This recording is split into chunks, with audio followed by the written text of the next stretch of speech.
Welcome.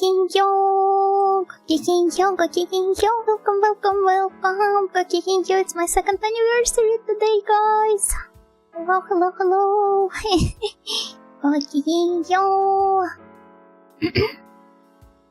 So happy to see all of you here part-time. very chill, very low-key RM, but still happy to have all of you here, and happy to have been here for 2 years already. So yeah, welcome. Let me say hello to everybody here. Gokiginyo generic username. Gokiginyo Mans. Gokiginyo Naruko. And the stretch pulse hydrate. Thank you generic username. I have prepared another bottle of water for myself here. Oh, why is the snail holding mocha already?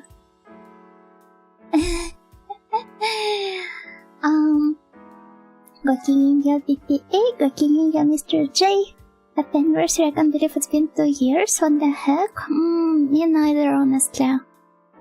To be honest, the wildest part about it being 2 years already is that it feels like I haven't really, improved much, but maybe I'm not compliment fishing, just in case. I'm just stating what it feels like for me.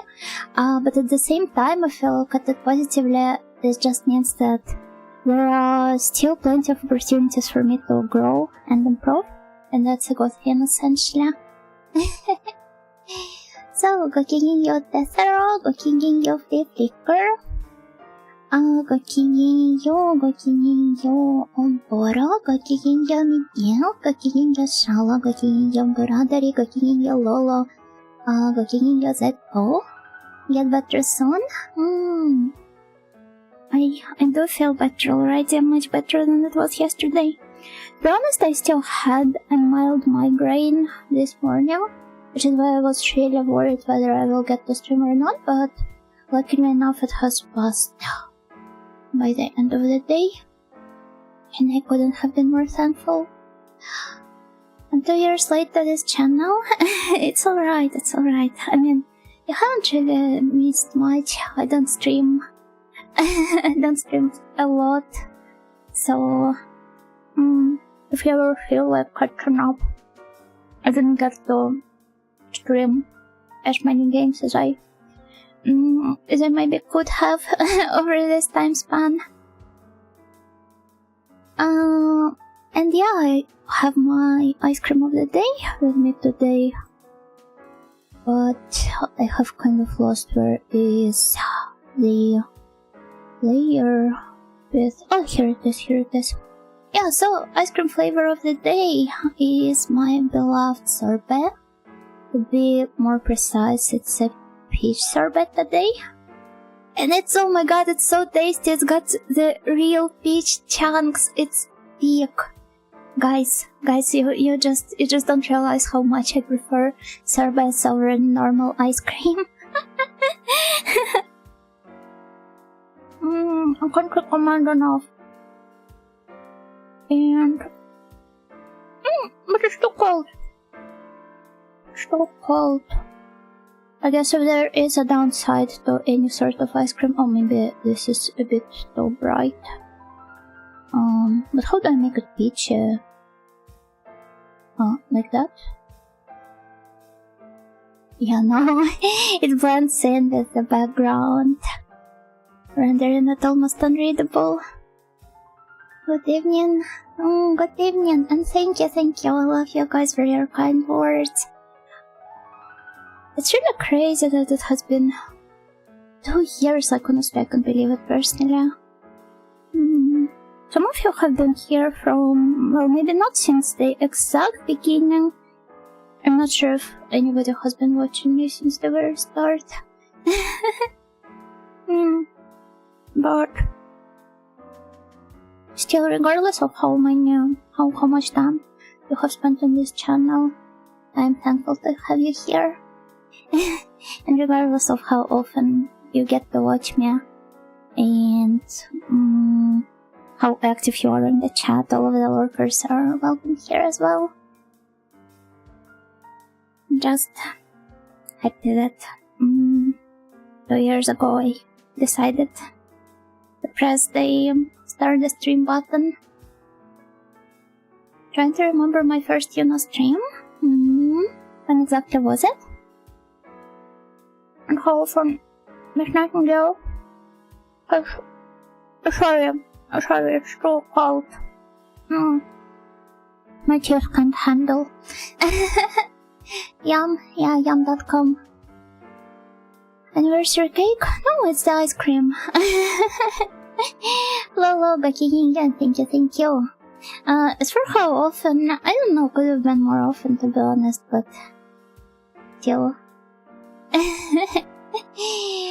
Yeah, I'm glad that I just managed to stream however much I could, given my state and given the overall level of, I don't know, how tired I was and how busy I was. And when was when we started playing the first Megami Tensei? About a year and a half ago. This is how a lot of you guys have found me to begin with, because I guess the fans of certain franchises are really passionate about them, and whenever they see a new creator pick up their favorite series, they just immediately... Also, where's my... Wait, I got to do something about my mouse being closed all the time. It's kind of... I know that most of you probably watch me in the background, so it doesn't really matter much, but... Nyan. Okay, it does open now. Thank God. Sorry, it was just so frustrating. For me it was a reunion, and then again we happened to be a fan of the franchise.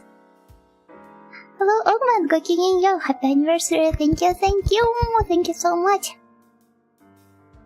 Status effect applied, sleepy? Not yet actually. I can't say I'm feeling super energetic, but not as EP as I usually am either. I think it was one of your Kid Icarus streams. I should stream more NES platformers. Actually, I don't like Kid Icarus, but I do like watching people play old games. That's fair.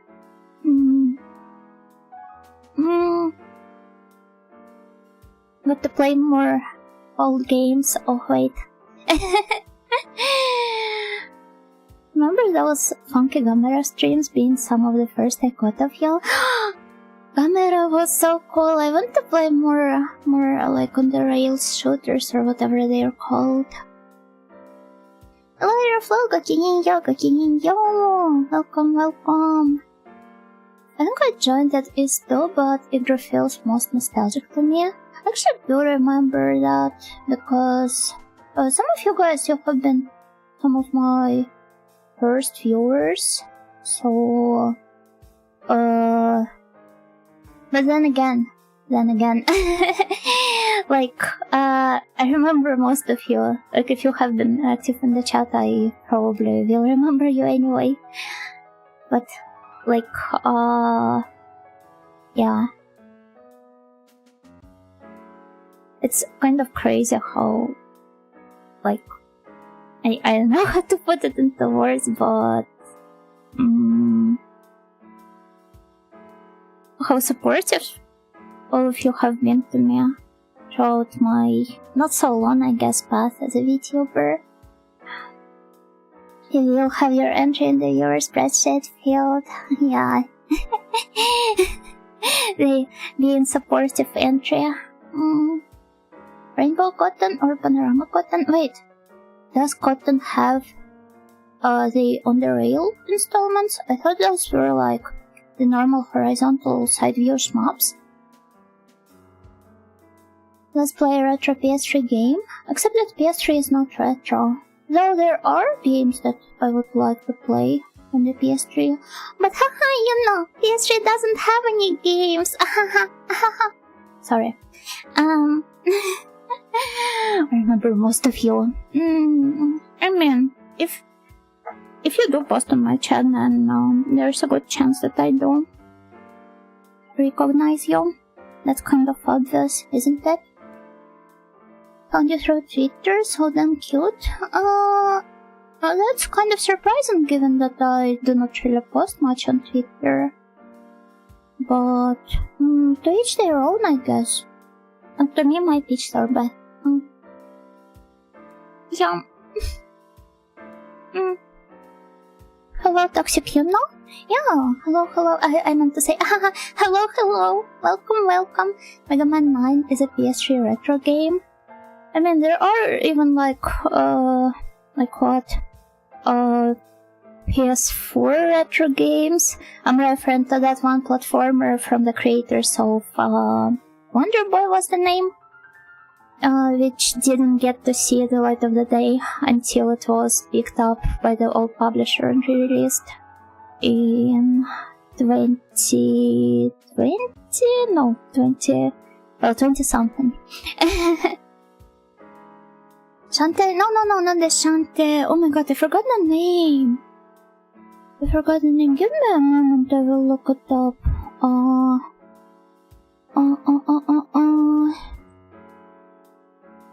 So retro, I forgot it. Yeah, it's actually, it's a new game, but... So there's Wonder Boy, right? Was it developed by Westone Beat Entertainment? Clockwork Aquario is the one I was thinking of. It was released in 2021. It was intended to be the last arcade game by Westone, developed in 1992 for Sega System 18, and pushed the hardware to its limits. However, it was cancelled due to the increasing popularity of 3D games and fighting games in arcades, as well as negative feedback during location tests in 1993. But yeah, then it was picked up by strictly limited games who acquired the rights from Sega apparently, and they worked on the restoration and bringing the game to the release in 2021. New game 1995. I wouldn't be surprised if there was an actual game with that name. The greatest hits from streams like the mouthwash and rant. No! Or some dumb snail insisting that was so close to finishing that ice. I forgot what it's called. It was you, and yet you forgot the name of the game that I stayed up so long for. It was Eternal Ice, by the way. Kind of fitting, isn't it? That stream also felt almost as if it was eternal. Small shrine incident. Hi, Reimu! The most obscure game Miss Nightingale could play is the one she herself doesn't know. But as soon as I stream that game, it becomes a game I do know, so it's essentially impossible. Next job, cooking you. Happy anniversary, thank you. Good thing I didn't write 1000 Eyes. Isn't there a game with that name as well? I know that there is 3x3 Eyes, and probably a bunch of other eyes as well. Wait, we need to come up with a list of video games that mention different body parts. For, it would be I don't know, Wild Arms, God Hand. Do they count to one category or two separate ones? Then a bunch of things with eyes in the name too. And then make the exotic of video games, kind of, yeah.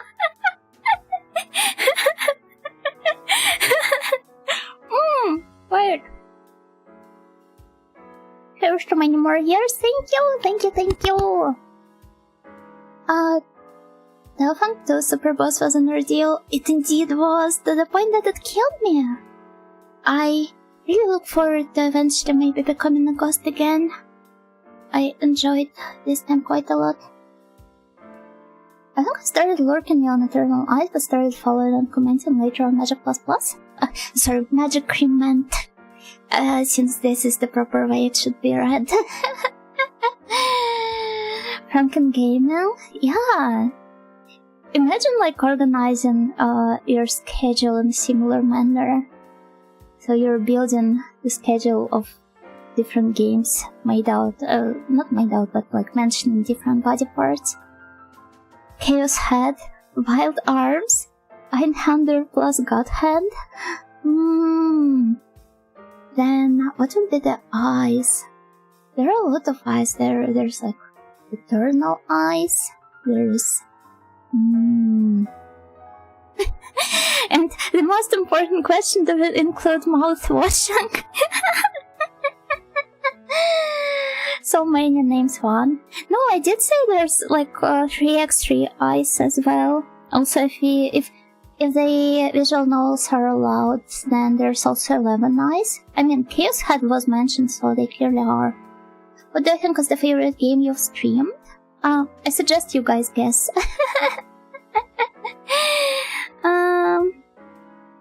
But I think I easily have a favorite. I just wonder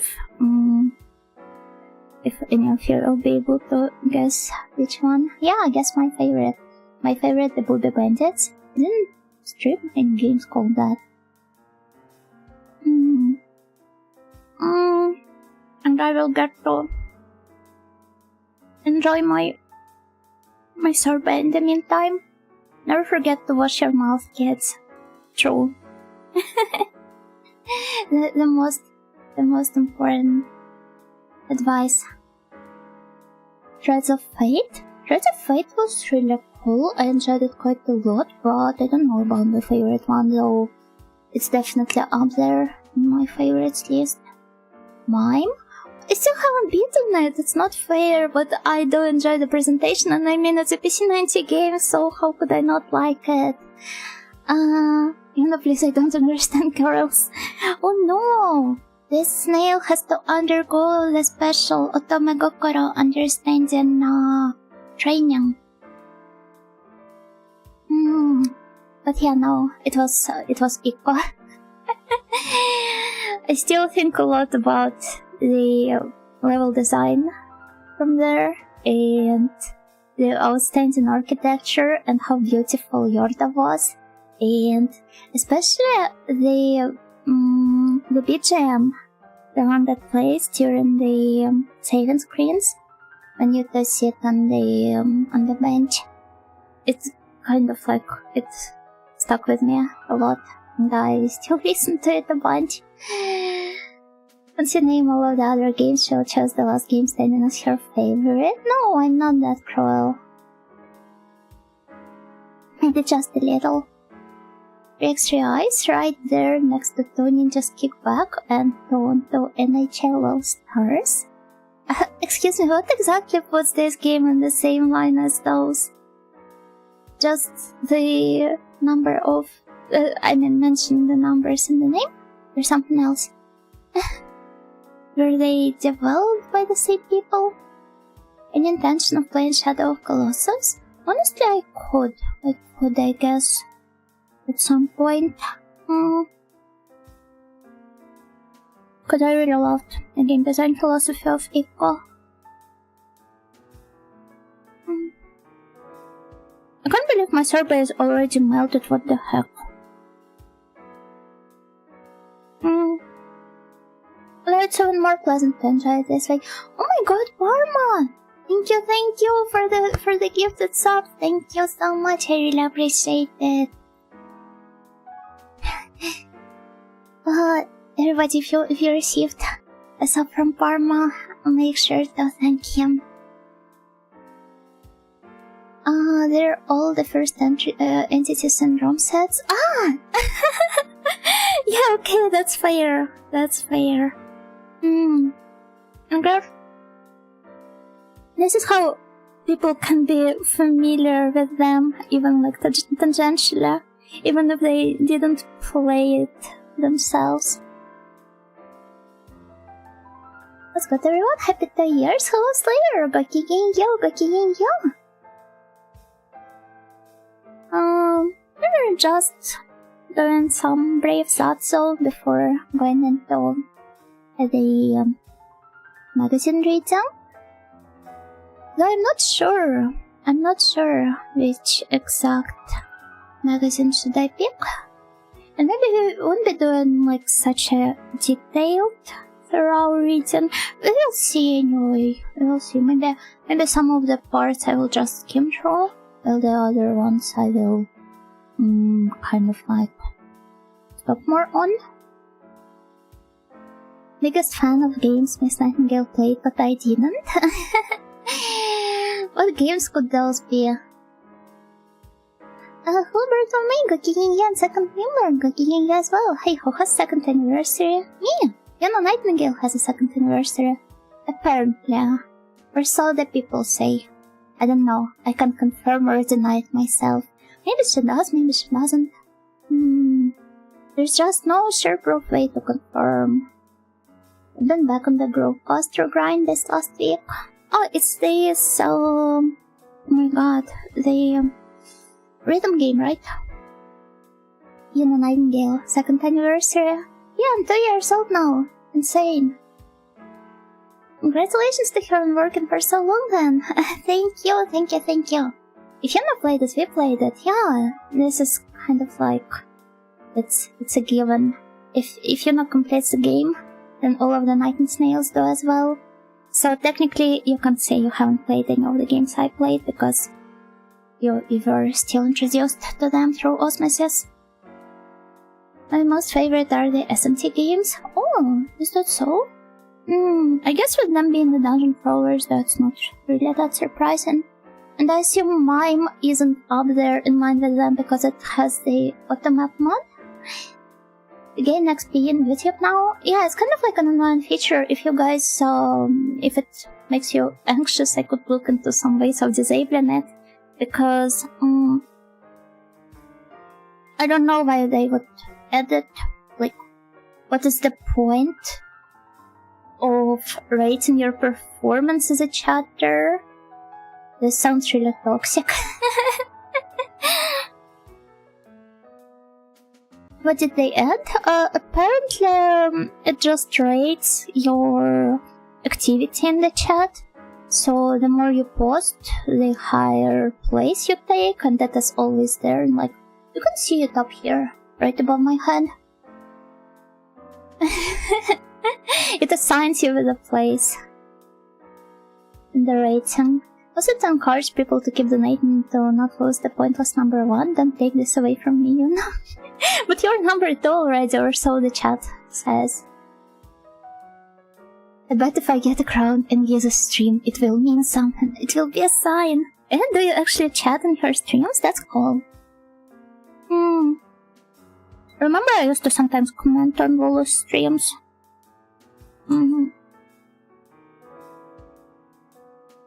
No way, only second best? Gossip. I'm somehow imagining the gossiping snails as like the gossiping girls from Utena. The Kashira, Gozonji Kashira. These ones. They're all cool in here, but I could see how it could lead to users spamming useless comments to get XP. To be fair, I used to think that this was only tied to the donations. So I was really surprised to see it in my chat, because, like, I don't have the monetization enabled. I need to grind YouTube for rankings, Twitch for channel points. It's pointless, you shouldn't, and you will be bloating my stats, and all the haters will go like, people are watching Yuno in 2 tabs, your numbers are not real. I do, of course. Oh, that's really cool.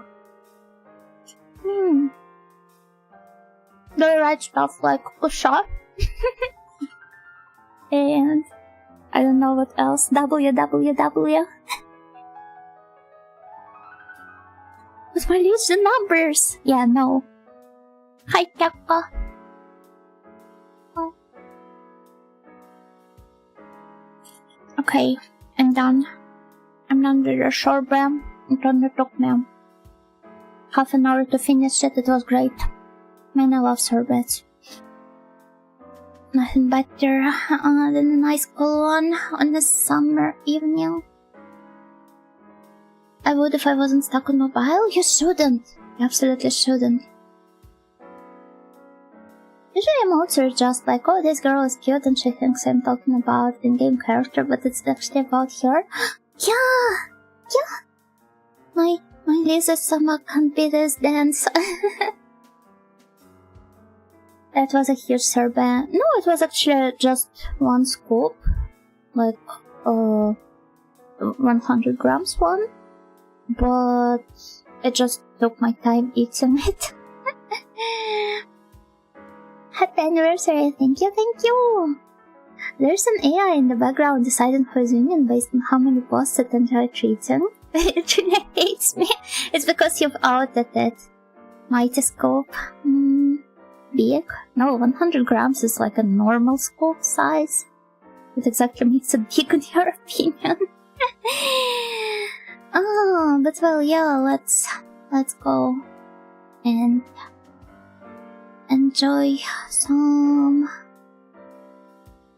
magazines, though I haven't decided on which exact one we should read. Someone should draw a Chibi-Uno holding a giant scoop of gelato. Do you understand how much space does 100 grams of sorbet occupy? It's like one cup. It's really small. Why would it be the giant one?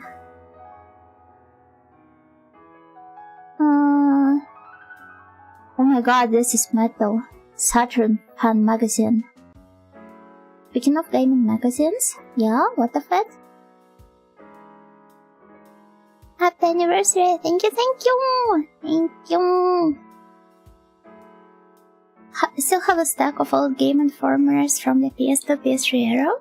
It's fun to go through them and see what games everyone was excited for at the time. Saturn work? It is indeed the work console.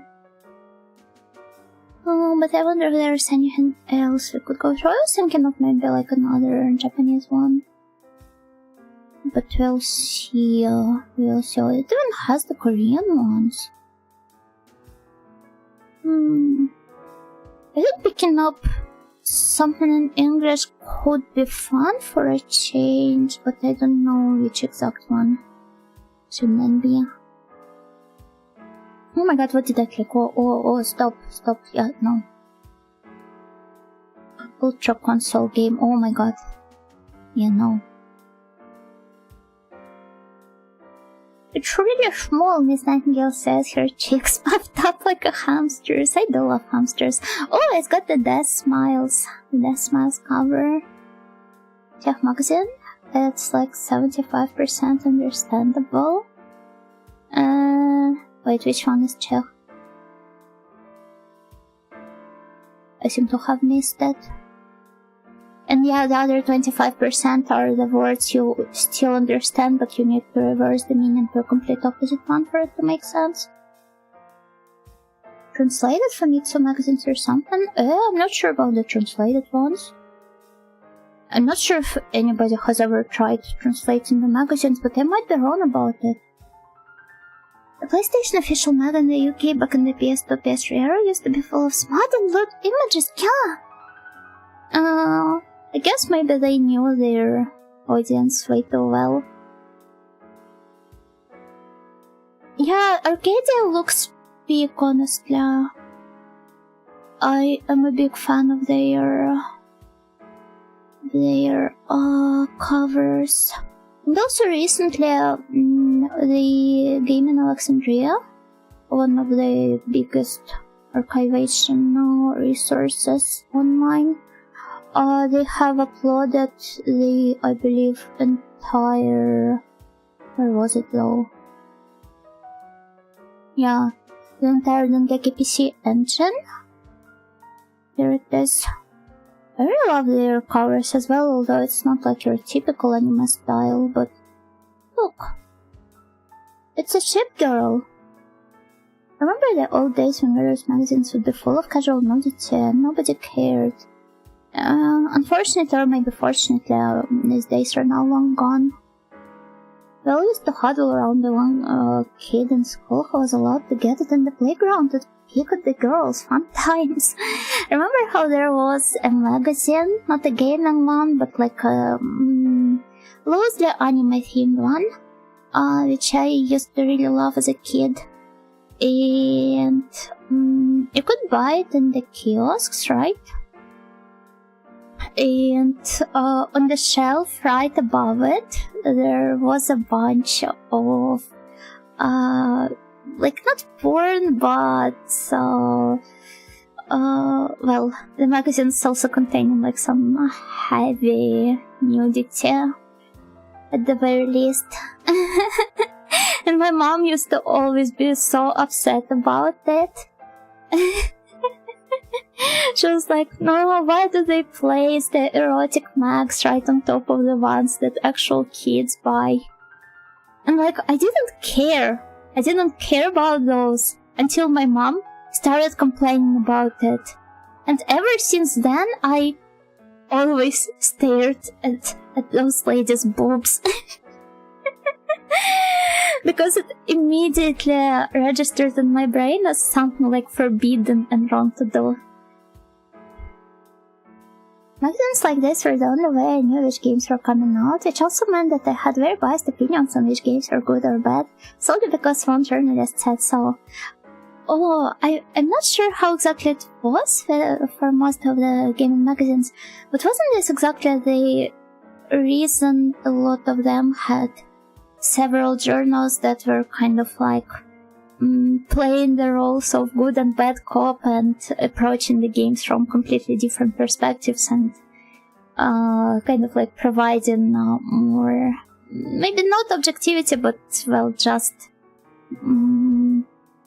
more of the pluralism into the magazine. Though I guess not all of the magazines were like this. But well, let me see, this one is from March 1993, which means that... does it have any games that I have played?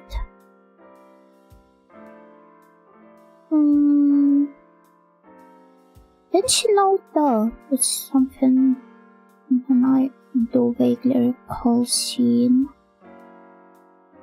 The best you get is a single paragraph review of second opinion from another journalist in my experience. I guess this is how things were. Oh, Cotton was mentioned earlier in the stream, so there you have it, guys. Which correct one is that? Fantastic Night Dreams, Cotton. Isn't it one of the first ones?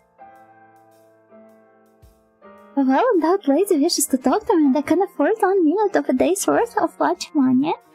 Oh, did you actually try spending your money on that? I used to subscribe to New Type in the early mid-2000s because I had no other way to find out about anime. Wait, you mean like New Type was getting published in whichever country you're from? Or you signed up to the one from Japan? This girl also yearns to be the ship villager from Animal Crossing. I would say she's far more successful at it than I am. 93 new hard report. PC engine DOR. Was it different from the normal PC engine? And today Miss Nightingale talks to us for free for hours. Must be a really cheap girl, this Miss Nightingale, huh? No, but my friends did. They probably were making stuff up though. Or are you sure? Are you sure they actually did? It was in the US around then? Oh, it's really cool. I never knew that there was New Type in the US as well. What's the one you have? Oh, that's really cool.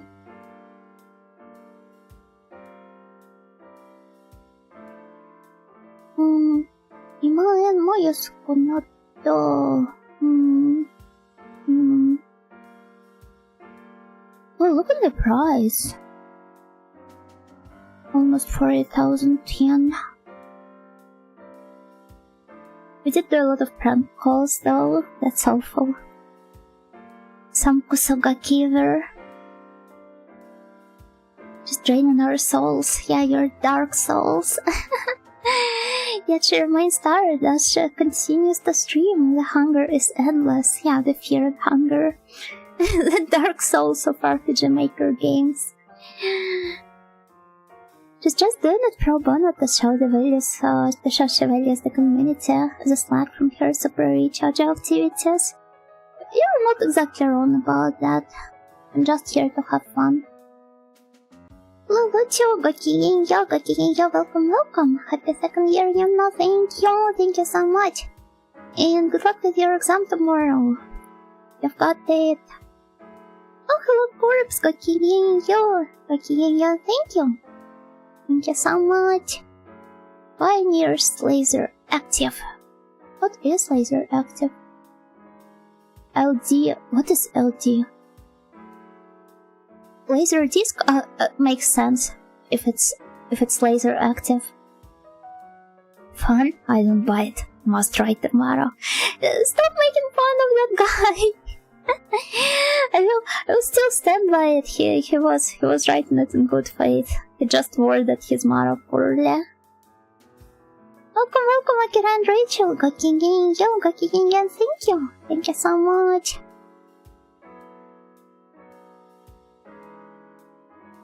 Wow, that's a lot of tech reports. Graphic tool. Wait. And it just shows some random people. I really love how Hudson's logo is this bee. It's really cute. And it also announces some American developed games. Namely, Beyond Shadowgate. It even advertises it as the Loom type fantasy adventure game. Meaning Loop also. Loop. Oh my god, meaning Loop. Loom. Also had some popularity in Japan. As well as Darkwing Duck. Power Golf 2. Why are golf games so popular? I'll never get that. Dangerous Journey. Oh, this looks fun though. It's a shame it's a Western game. Huh. It's based on some novel. First time I've heard about it. I believe Darkwing Duck was a pretty good one. I wanna watch the cartoon, but obviously never played the game. And Order of Griffon, which falls into the D&D game sphere. But fascinating how the marketing tone has shifted through the decades from providing all-minute technical detail to pure social engineering. There's a bunch of social engineering here as well, I believe. And you also have to take into account that this is originally a PC engine focused magazine, so they are working with the audience that is kind of like initially predisposed to like whatever Hudson releases to begin with. Not Hudson, but NAC. But Hudson was still closely tied to them anyway. Meals are also great games. Yeah, I don't doubt it, but they're like, aren't they too modern? Hyper nerds? Yeah, look at those hyper nerds here. They're even wearing glasses. No wonder they're such nerds. All of them do, like, look, there's this guy, is this a lady or? This guy also wears some glasses, this one too. All of them do.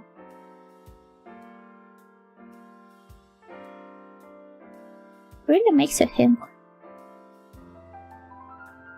I probably cared about frame rates even back in the 90s. Mayhaps. Oh wait, who's the artist of the cover? Sasaki Cho, I guess. But he writes his name as Tonkin Sho instead.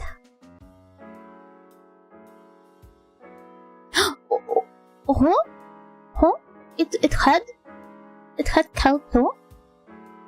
It was ported from PC 98? I never knew that.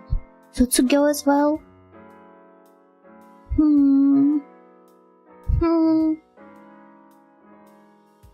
I just hope it doesn't have any not safe for work screenshots.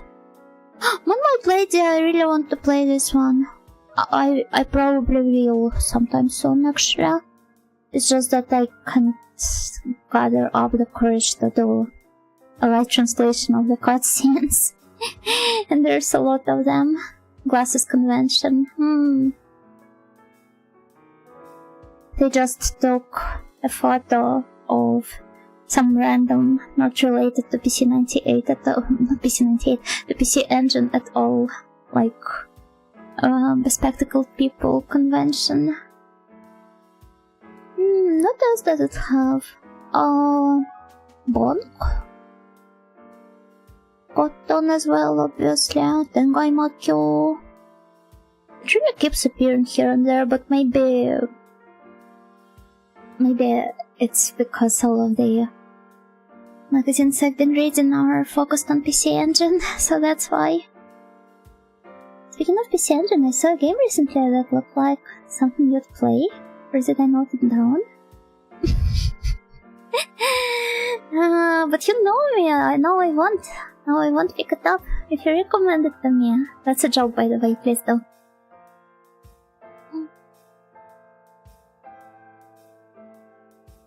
You look nerd enough to star in our journal, Sir Desis Mendes. What did they say to this lady? You look shape enough. You look fluffy enough. Oh, by the way, it's just holding a chocolate, and it's the March issue, and normally the volumes, the issues of the magazines are tied to a particular month. They are actually released the month before, meaning this is a Valentine's Day illustration. Bonk was the PC ETG Access mascot in the West, I'm fairly sure. I'm pretty sure this was a case in Japan as well, because his name in the Japanese version is PC Genjin, where Genjin, it's kind of like the... what are the ancient humans called? Like the prehistoric human. The caveman, kind of. So that's just maybe not so clever pun on...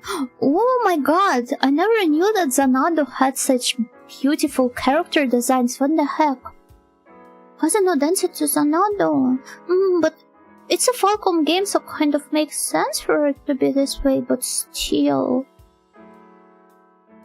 And Fiend Hunter. I've never heard of this one, but it looks metal. What is this? What is this smog fire sprite? It's a crime that Legend of Zanado still isn't translated? It isn't. Maybe I should stream it myself. But with it being a Falcom game, it's probably really text heavy, isn't it?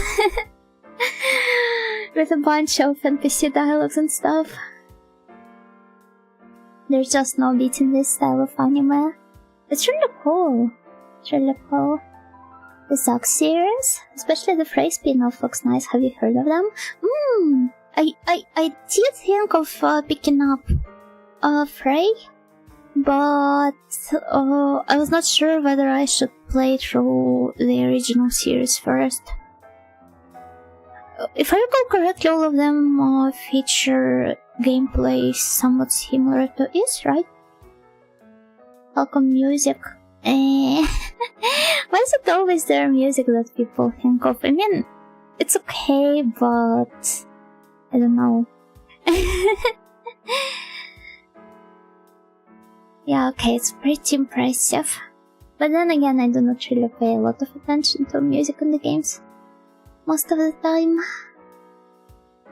Because it's awesome. It's just that some Nihon Falcom fans that I have met online, they're a bit maybe too enthusiastic about Falcom's music, to the point that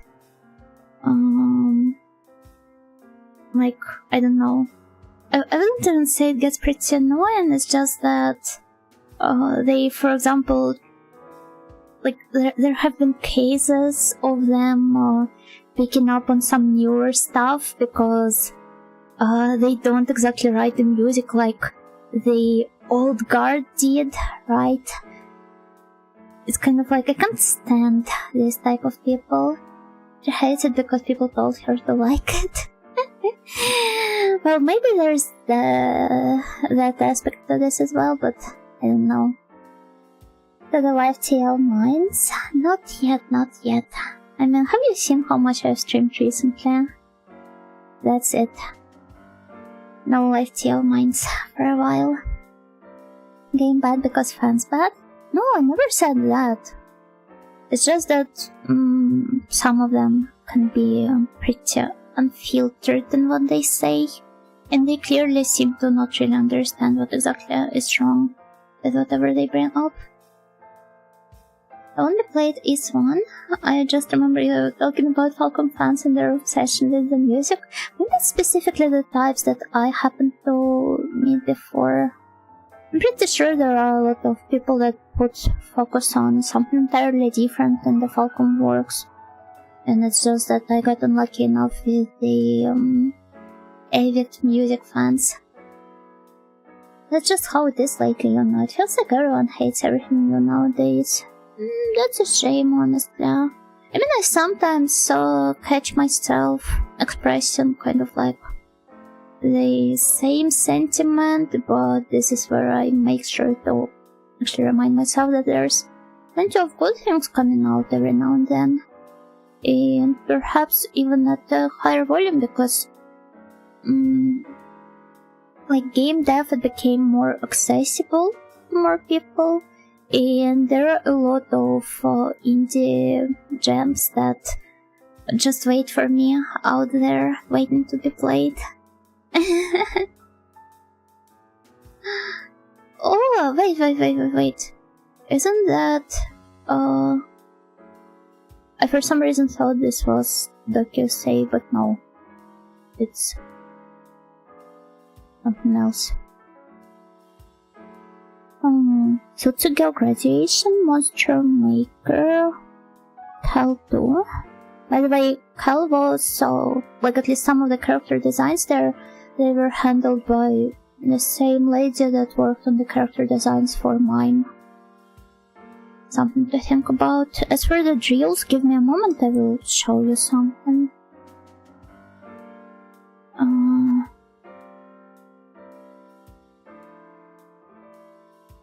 Just 1 second.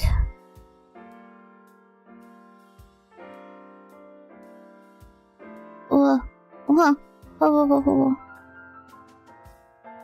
Yeah, just look at this girl. And her massive hair.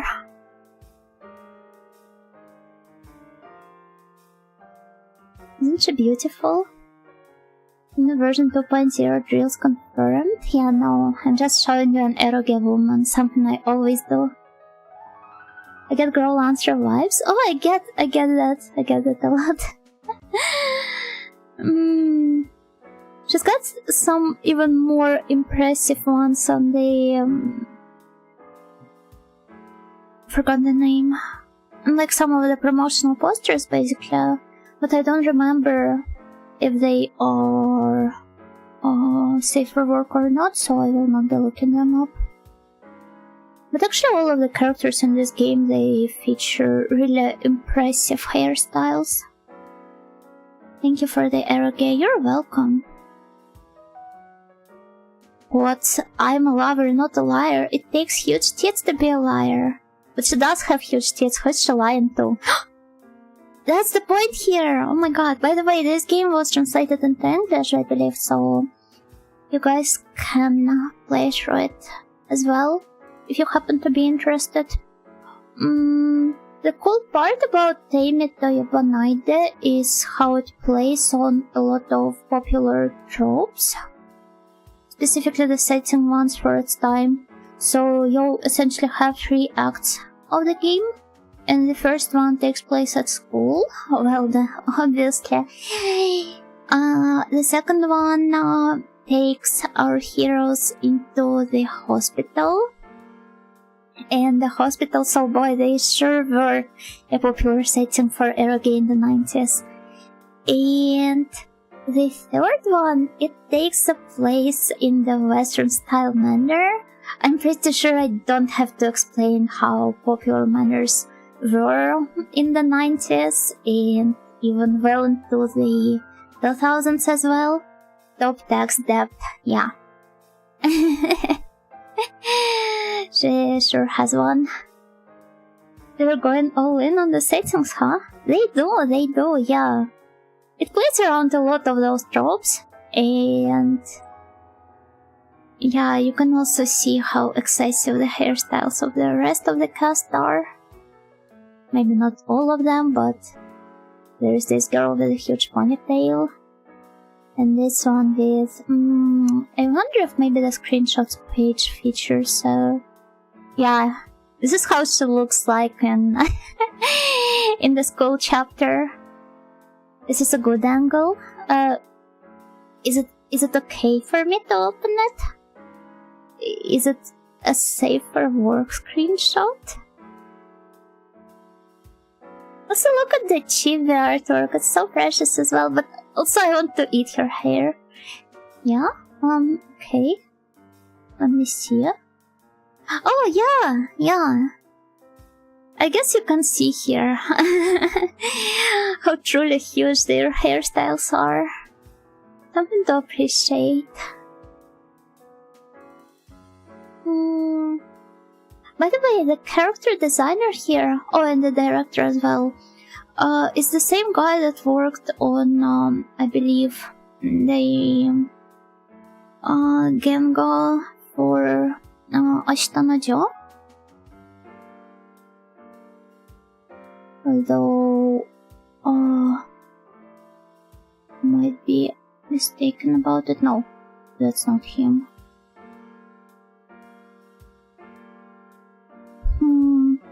Must have been something else then. But he did work on Megalobox.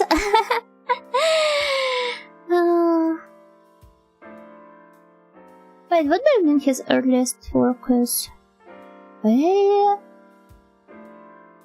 No, that doesn't feel right.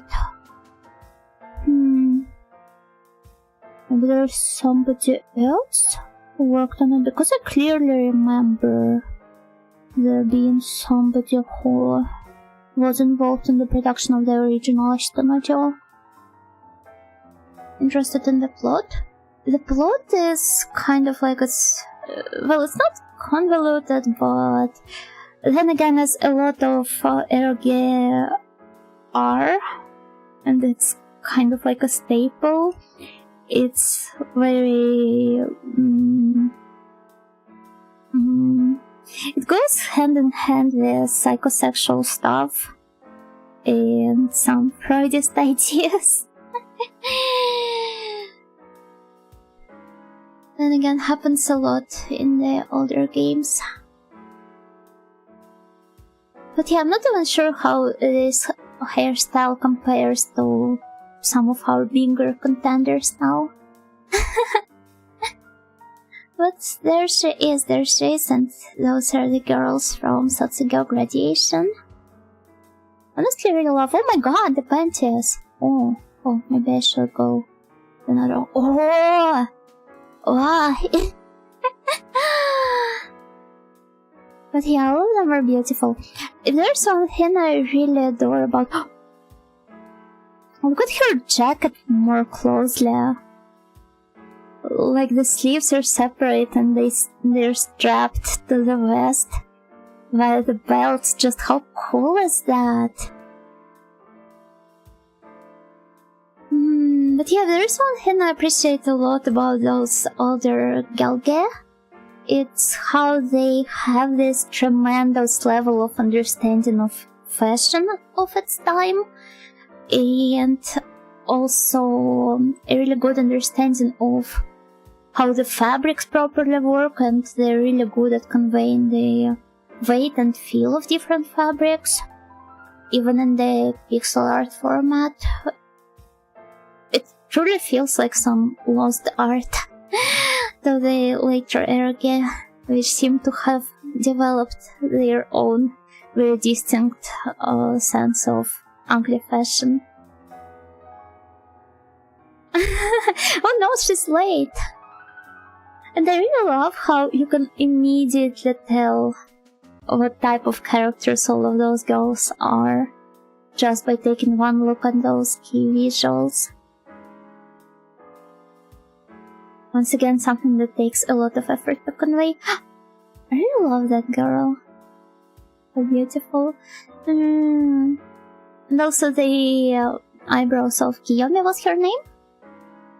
I'd like to push this topic further and inquire on your top examples of this ugly fashion.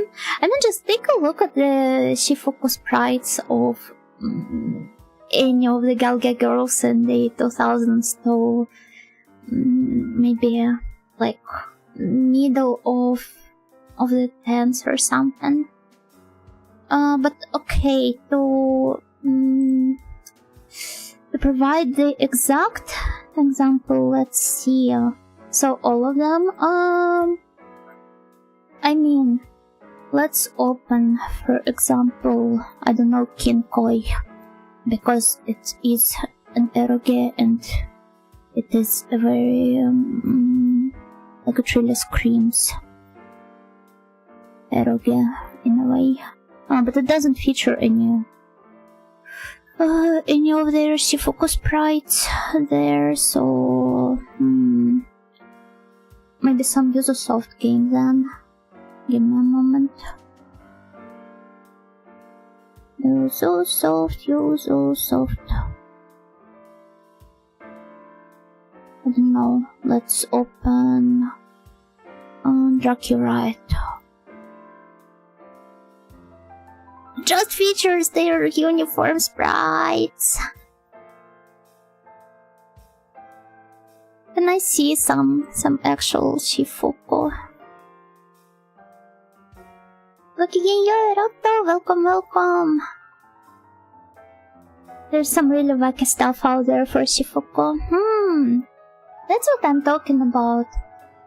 I believe the American Girl from Saturn and PC had some ugly clothes. But then again, it doesn't have her Shifuku sprite. Oh, yeah, no. There it is. So yeah, this girl's sprite is exactly what I'm talking about. My favorite are the utterly random ugly prints. Kind of like in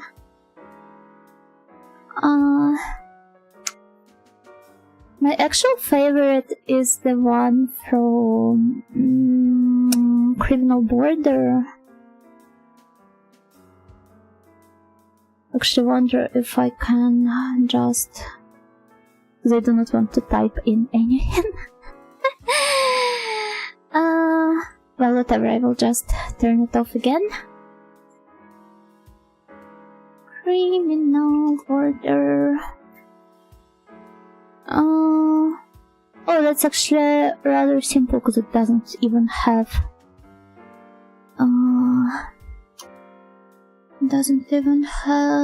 this girl's sprite. I will have to search for it in my logs with friends. If you go straight to homepage, I believe I might be risking something if I go to the homepage though. Give me just 1 second. I have it really close here. Oh yeah, found it immediately. So just 1 sec. I will upload it. Sender Yuna save us. Sender Yuna is taking a day off though. But just pray this is the picture. Oh yeah, there she is. To be fair, I would wear it myself. It looks really highly conceptual.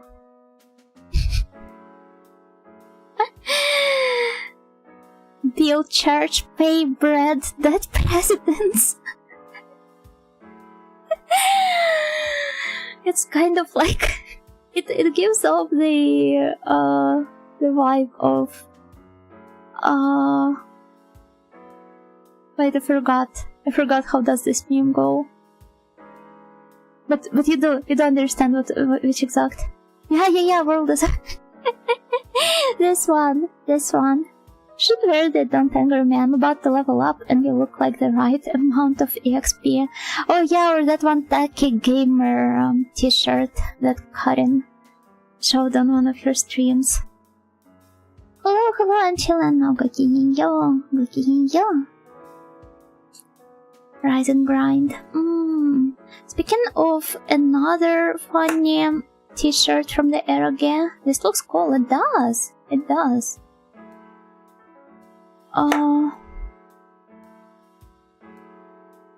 But oh yeah. There it is, though I haven't read Nokitashi myself, but the Imoto from there, she has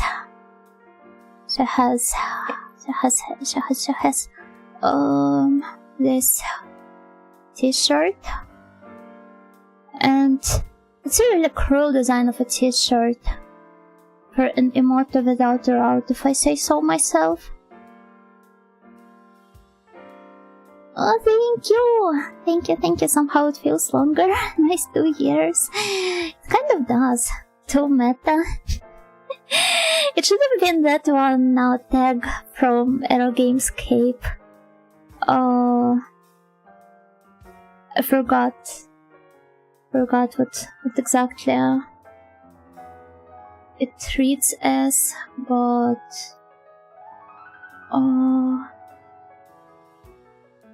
basically this girl is really adorable, but she doesn't have her out.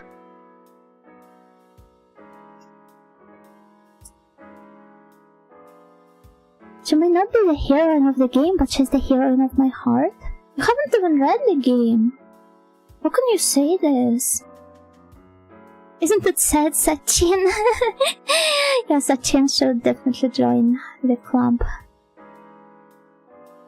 of the wearers of this t-shirt. It's a worse fate than the best girl who's a side character with one scene, free on a good day. If there's one thing I'm really frustrated about, it's when they include the older heroines. Well, most of the time it's the teacher's route.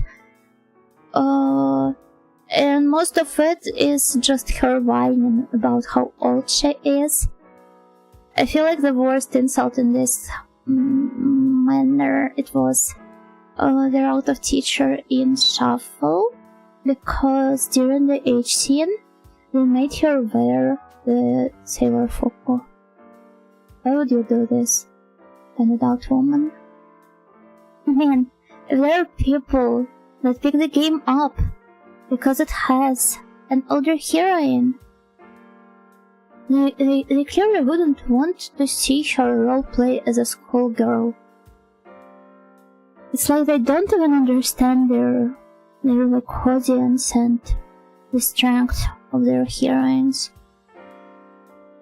I mean, if you have I don't know, a lot of characters, she doesn't dress up to look older for her, I don't know, Nichan or something, then why do you do it to the older girls? I don't know, if my Imoto dressed up into some quote-unquote adult clothes to please me, her Oni-chan, I would be so upset about it. I would probably go like insane, like those fans of, well, former fans of Kakyusei 2, and would just break down the disc in two and send it back to the publishers and developers. But yeah, I don't know why they felt so inclined to make it this way. Wouldn't it big up more though? Not everything has to big up more. Sometimes classic more is more than enough. Sometimes you just open the game not to see any, I don't know, stereotypes be subverted or broken. You just want to experience something nice, good, like something where you know what to expect. It's not when she doesn't like it. Some mild gap moe is enough. Like, if it's an, I don't know, for example, a tomboyish girl liking cuter things. And even then, there are times when I can get, like, oh so tired of this trope. And, like, wish there was a proper tomboy that is a tomboy through and through. But, if there's a thing people don't seem to understand much about the gap moe, is how gap moe is actually also really codified.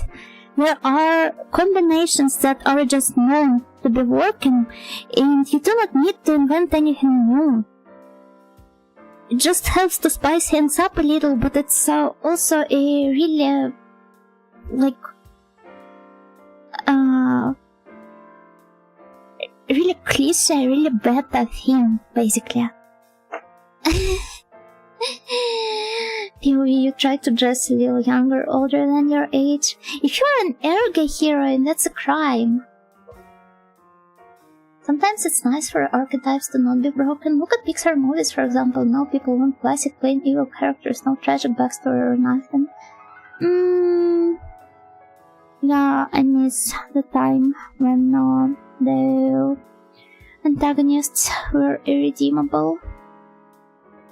Sometimes you just want to see a happy thing that makes you go, wow, no worries. Yeah, that's true. That's exactly what I want to see. And you don't seem to understand.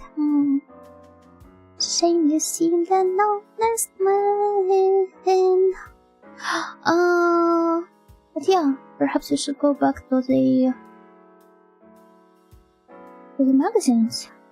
Is Nightingale slaps the tomboy's cute flash out of your hands into the mud? No. I wouldn't do that. I would definitely do something to the writer though. Because tomboys have somehow evolved into, or maybe they have always been this way. Like, I feel like for a lot of people it's just a trad girl with extra steps. So it's a girl that starts off as kind of like our guy, and then you'll slowly convert her into a more girly, feminine, passive lady through your love and care. At least this is what it appears to be like when I look at a lot of tomboy fans online. Though I understand it might not exactly be the it's not all that representative at all. I never heard of femboys until around 10 years ago, and now I see them everywhere.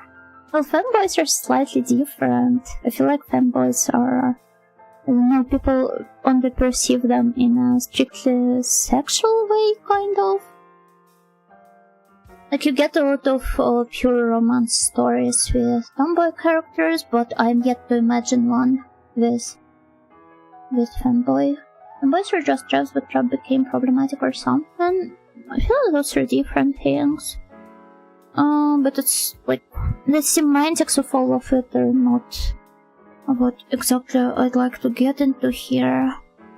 And people like even people this applies to, they seem to hold very different opinions of certain words. So it's not that obvious even for well, yeah, I don't care for any of those. That's probably the best way for this. Hello, Yuria. Gakigen-yo. Welcome. Remember when that was a huge issue because of the term being offensive? Oh, yeah. Yeah, but I suggest we shift the topic somewhere else, perhaps to to more of the magazine reading. Oh my god, oh, no, wait. Oh, but that's a cute horse. Am I being tracked? How come this game knows I'm playing a Mamusume? But yeah, no, we're going back to Satsugyo and Monster Maker as well. Wait, I remember seeing this game. Ugly Christmas sweater trend, but for eroge Falcom.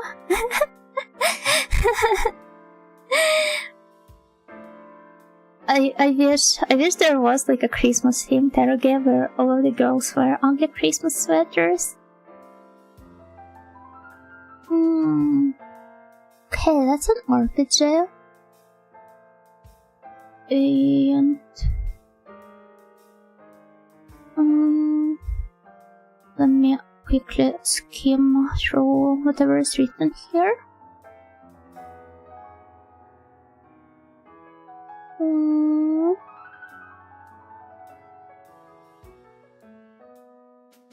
Okay, this is apparently a fresh installment of the game that has previously appeared on another console. And it seems to be a straightforward RPG, like the turn-based one. But the graphics are so adorable. I really love the art style.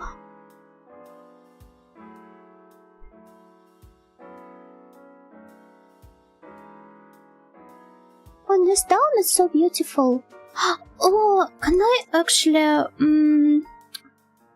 share something that that made me cry recently? This is your favorite corner, guys. Things that made you not cry.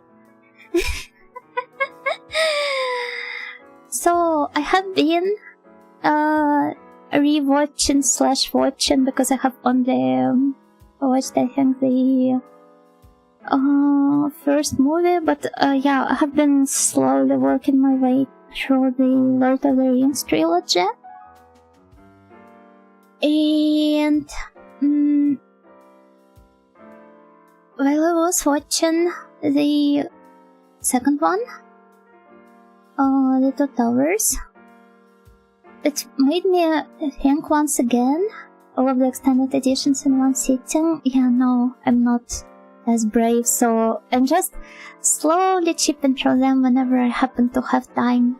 And it doesn't really help that I'm watching through them with my friends, so we have to kind of like organize our watch togethers somehow. So yeah, it's only been 2 movies so far. I still have the last one left, and probably won't get around to watching it until this weekend or maybe later. But anyway, it just made me think once again about how much I love fortresses and the fortress architecture, because it's like a really cramped, but ideally at least a well-organized space, which is built to kind of like keep a lot of people within it and protect them, while still allowing them to live this somewhat normal life at the same time. And that I was like reminded of that one fortress visit during my Christmas break, which I've also told you about. I was walking around it and appreciating like the level design. How clever is the way different places, different parts of the fortress, how they connect to each other. And this movie made me think about the same thing for obvious reasons, but at the same time, it also made me think how a lot of this perceived coziness of the fortresses, if I can even word it that way. I did go to a fortress on one of my travels. I actually make it a point to visit some of the older castles and fortresses whenever I travel, if I have the opportunity to. But yeah, essentially the movie made me realize how a lot of this coziness for me, it comes from the feeling of safety you get while watching at those thick walls and different fortifications and means of protection for the for the fortress dwellers. And it just made me so immensely sad because I realized that if not for the development of the Warcraft, not the game Warcraft, and like how the development of the siege weapons is what actually caused the fortresses to evolve in this way, and if not for the constant wars, perhaps the architecture would have taken an entirely different route. And how this sense of comfort that I find in the fortresses, I directly owe it to how people developed and honed their war skills over time. Not just, I don't know. It's like this old saying goes, there's no light without the shadow or something, but actually teared up a little bit at this thought because I don't know. And yeah, the Battle of Helm's Deep made me think that, obviously. Because what other fortresses are there?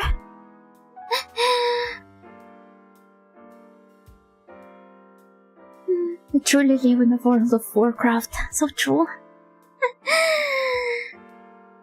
Hello Saiza, Gokingenyo, making future plans?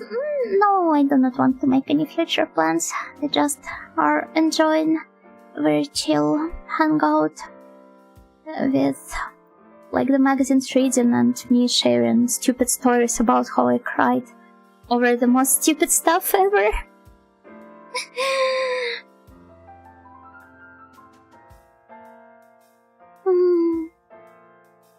Like how Minas Tirith isn't green just for the fanciness of it. I mean, in the fiction it's kind of like it doesn't have to follow the same. Like it can just look cool. And that's it. Chapo Chapo! What's that? Who are Chapo Chapo? But man, this game looks really beautiful and I love the character designs. Look how chibi-esque they are. Zelda! Zelda mentioned! But what if cool and reasonable? I guess for some people this is how quote-unquote real mecha is. I find it kind of funny how you basically go thought hopping sometimes and you end up crying, you know? I just cry at literally everything. Ideally, you shouldn't let me think at all or I will cry. I will always find a reason to start crying over something. Yeah, this is cool too. Do you guys recognize the character designs, the art style? Oh my god. Let's remove this lady's boobs out of her sight. But yeah, as I explained earlier, those were handled by Myron, the person behind the graphics of Mime, which I'm yet to finish playing.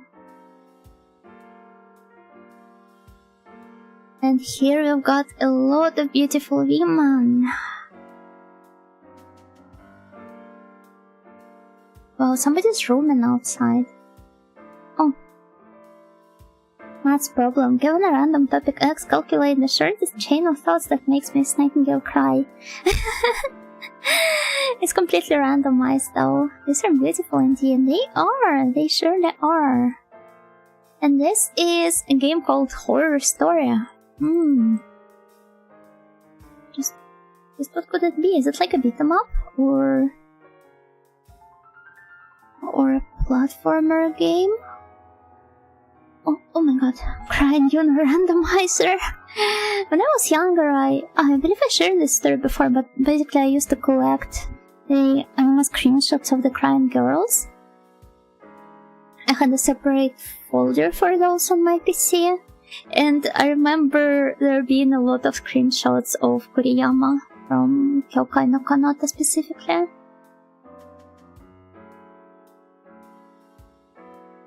Chogokuki no yokai. Oh, I guess it is supposed to kind of like emulate the feeling of, I don't know, the Hong Kong action fighting movie.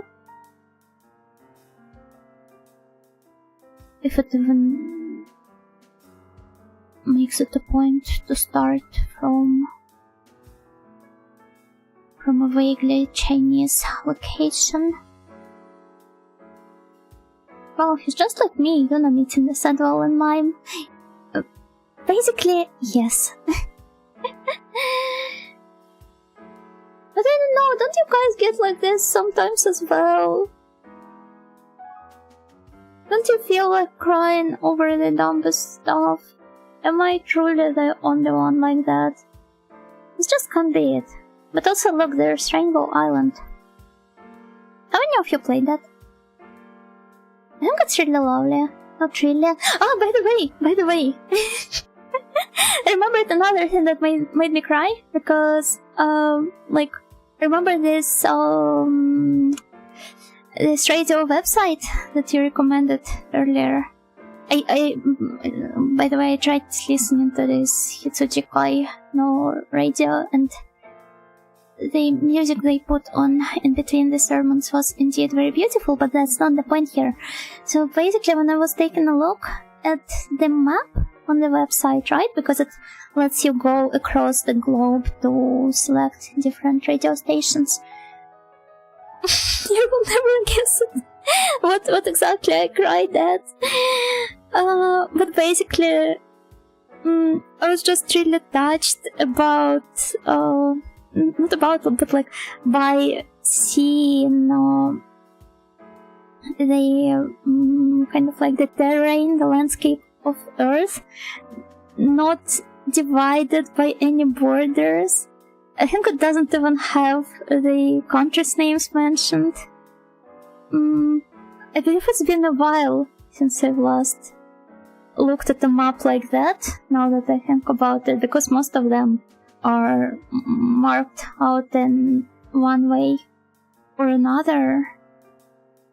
And seeing just plain terrain without anything, it's...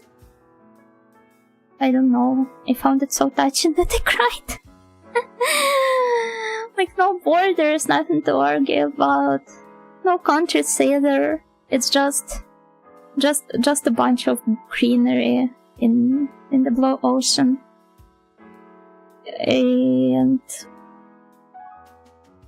the only thing marked there are the radio stations which I can connect to from any point in the world, truly erasing those borders even further. I can't relate, map game player. Yeah, but the map games you are playing, they actively deal with borders, except that you have to set them yourself most of the time. I've never fully got into this game. I much prefer Bubble and its other sequels like Bubble Symphony. Oh, is it by the same devs or what? I get anxiety about characters and stories, but it can be sad or even excitement. I just do go like on those longer thinking sprees where I just bait myself into crying eventually at some point. This is basically the song imagined by John Lennon. Wait, you're right. You indeed are right. Also, this guy's name is Bambi, huh? Oh, they love the design here. Perhaps I should give it a shot? Maybe. I really love the games that deal with the theme of the rainbow. Somehow. Insect Island, Rainbow Islands is a sequel to a game called Bubble Bubble, but it plays nothing like it other than being cute. Ha! I see now. Maybe I would have to check those out as well. CD Battle Super Tournament What's that? Bubble Bubble is big, though you should definitely play it. Okay, give me a moment, I will look it up then. In a racing game, less Princess Maker, more Sim and Digimon Vipa at Chow Garden, where you can watch her do things, and one of her random animations is sitting down and crying. I wonder how hard would it be to actually code something like that. Probably not so much. I guess there would be more work involved into making different graphics for the game. Honestly, I can't think of things that make me cry. I don't remember them most of the time. I guess I got teary-eyed just this morning with a song after I felt quite sad. Just feeling emotions out, I guess. That's not to say I don't cry, I just don't remember them most of the time. I guess all people are different in this regard. But sometimes I will wake up and start crying, but I guess this just happens because I have to work after that. City Battle, Hikari no Yusha Tacha. What's that? Soft House no audition Sapani Yoru, Yumena City Battle. What exactly is that? I love the sprite work though. No data to me sense я находка надо на кара осисок. На кара отскоте сиди дальше да вот это класс это особо тут надо перо. Чинкан как софтанга. Huh? Wait, what? So it's like a... Eh?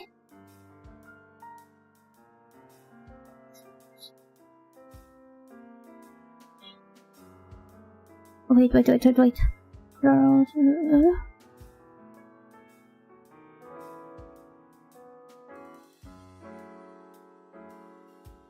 Okay, so...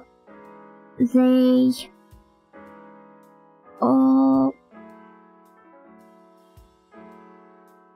Eh? Huh? I'm not sure if I'm getting this right. But it appears to be a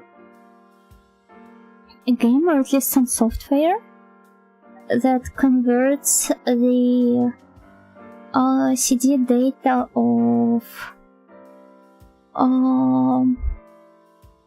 different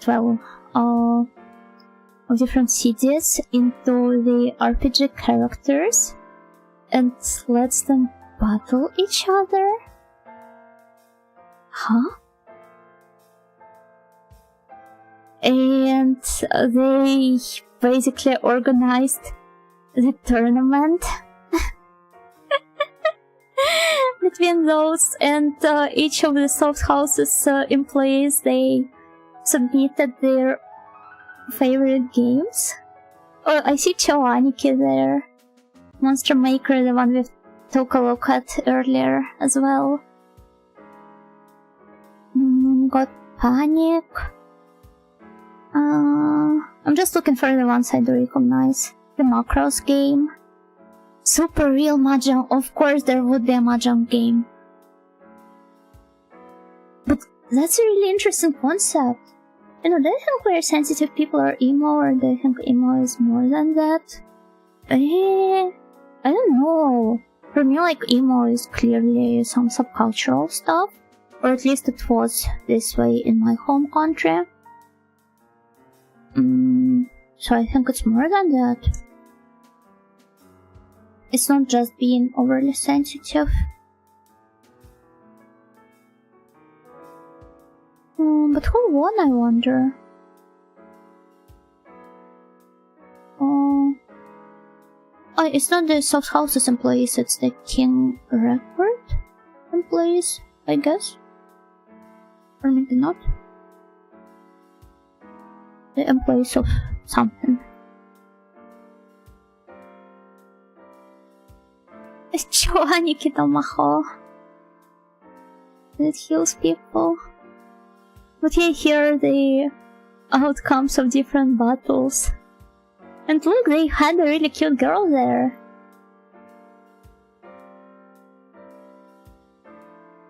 You can really feel the time. I don't know, looking at these people, it makes me so happy. But it's actually insane how they came up, like how somebody came up with this idea and then decided to organize the tournament. I remember how in the past place I used to conduct my activities at. We actually organized the tournaments for different GIF files of dancing anime girls, based on how well their movements matched the rhythm of the annoying office radio. And we like built an actual tournament table and just play through it for a while. I remember there was a gif of Watame that was doing like this aggressive metal headbang. And naturally, this music didn't really... this gif didn't really fit most of the music playing there. But on this exact day, she had this sort of like a match against some other gif, I don't remember it. For some reason, like for a change of pace, I guess, they decided to switch to the radio station with heavier songs, and Watame ended up winning.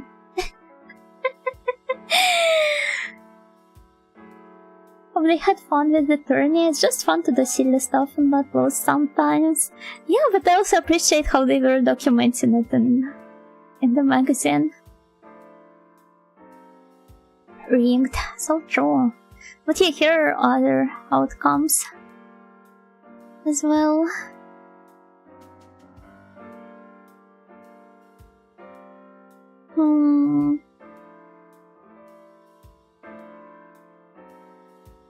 Just look at those people. Oh, Gray Sky got you, and thank you. Thank you so much. Be filled with feeling. I assume this is the audio CD, not the game. Perfume versus Cho Aniki.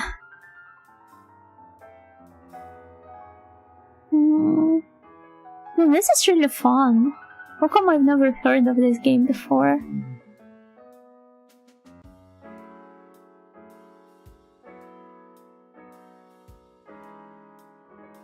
I just wonder who ended up winning. Oh no! Okay, I guess they will be continuing it in the next volume. Yeah. How dare they end on this cliffhanger? But yeah, another game they introduce here is Zero Yon Champ 2. And oh, this is a racing game, although I would have never been able to say this by all those sieges. Like, the racing segments, they only occupy less than 25% of the pages. The government is hiding games from you. It's okay, I'm used to this.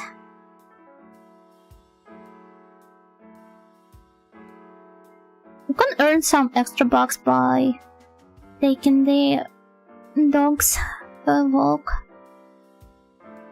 but also through doing no other arubaito.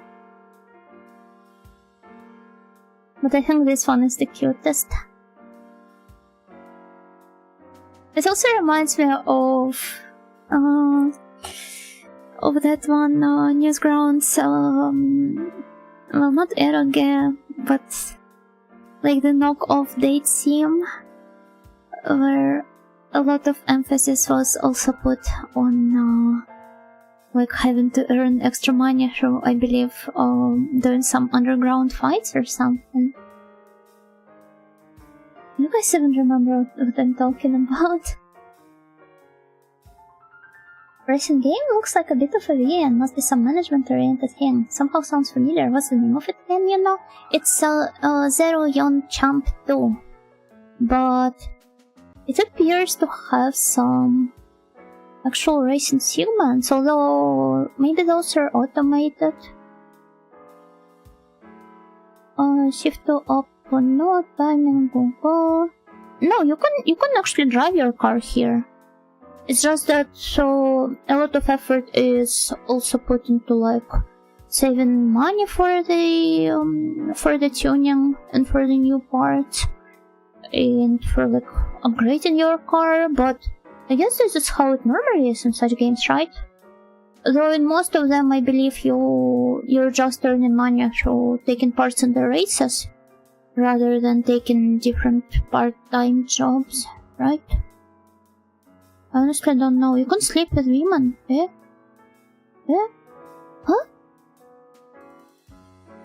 Ah, she's your rival!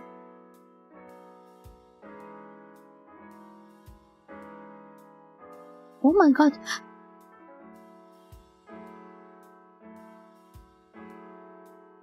I think I might have heard of it. I would honestly have played if given the chance. I doubt it's translated. All the more reasons for you to learn Japanese. Sleep with your rival. That's a lot to— Sorry. I don't know what exactly was there and which game that was, but I wanna be looking at it. Oh, and this is Nobunaga no Yambo, Nobunaga's ambition. I love those silly little doodles. It's fine. Yeah, it's fine. It's just that I didn't expect any boobs here. Also, Ichimaka, thank you. Thank you so much. But honestly, I don't have much interest in Koi's Sengoku era strategy games set cut before his death, allegedly. Yeah, this is apparently what he did say. There are a lot of anecdotal stories about Kant. Starting with his name. But also have been at his grave when I was, like, a stupid Kusogaki. And I don't think I saw that well. Could you please go back to the previous page, please? Yeah, no. You can look it up yourself. The name was here. Here. Also, Hiho Shirazuko, Kiginyo, welcome. Why do they give so much attention to the game I do not particularly care much about? Also, funny how it doesn't have Hokkaido. I mean, that's only understandable given the era, but still not something I'm used to. Seeing a Japanese map without Hokkaido. For real now, I'm so hung up on learning JP eventually, but realistically I have to finish uni first, such a hassle. You can just do this in your pace. I don't know. When Japan fails, find out Kanji didn't invent Kant. Oh, don't even get me started on this. Man.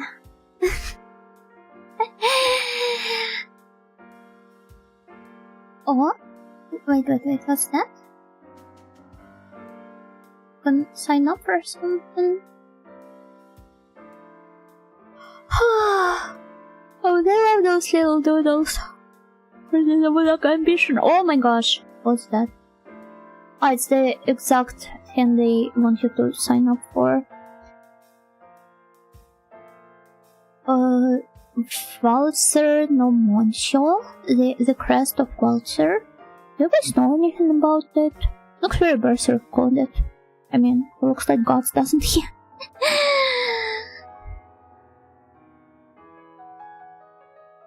Goku Densetsu. I assume this is also a game? Yeah, this is an RPG.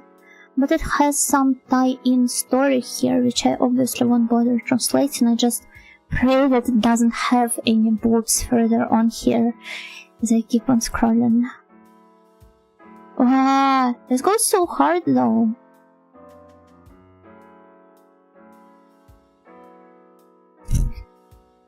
I understand this is just the shading, but it looks like she's got a really hairy butt.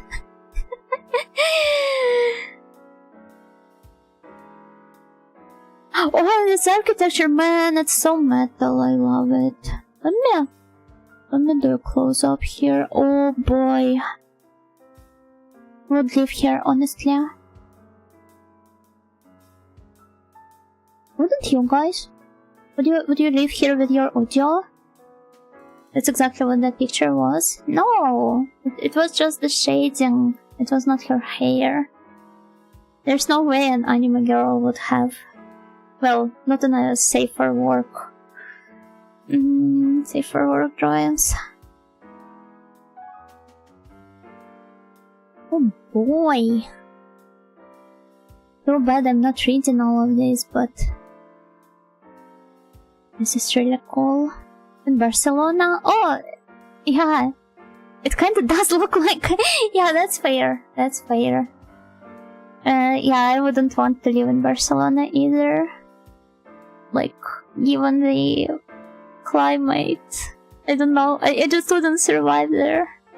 Is it a game? Looks like something from Go Nagai. I doubt Go Nagai was involved in the production, but it's some tie-in materials for the game, I believe. You can look up the stuff here. This is definitely not Go Nagai. Ando Shin is the author of the original story. Mistook her top for her areola. Horny snails. Seems like a cool place to live in. Wouldn't be a fan of possible curses and monsters though. That's fine. It just comes with the territory. The cropped panel that is. Fair. The illustrations were handled by Kobayashi someone. I don't know how to read this in the names. I won't even be trying here, I'm sorry. Another look, a really brave one, at the hairy butt. And here's more cotton. And other Hudson works as well.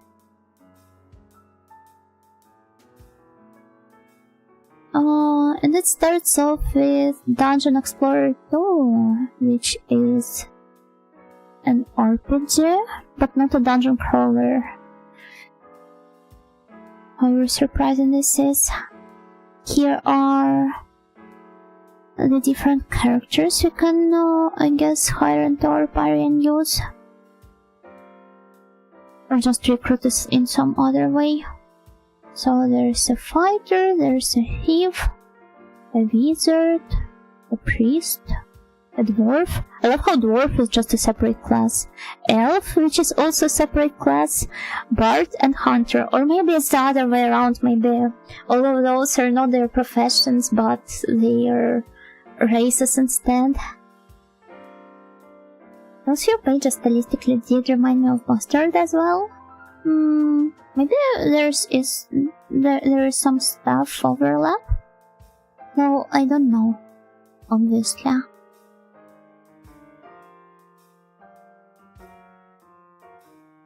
But, it is like an action RPG. Not a turn-based one.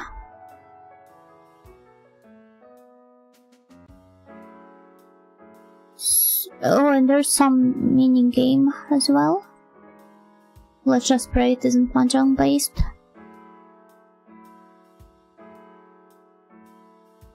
Oh, it has some of my favorite boss types.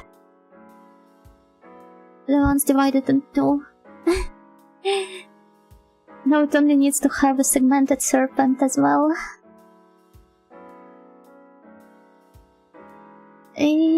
What's that? Ah, it's Tengai Makyo.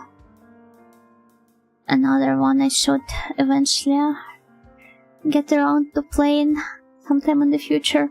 What the hell is that? It looks so cool. I love the drill. I love the spikes. And I love this creature as well. But most importantly... What?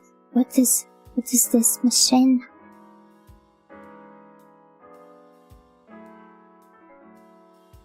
It's really cool whoever is responsible for its design. And this lady is... I won't pretend I know how to read her. Well, her name is Ria, but her surname is... Actually, it might be something else. Sato something. I don't know.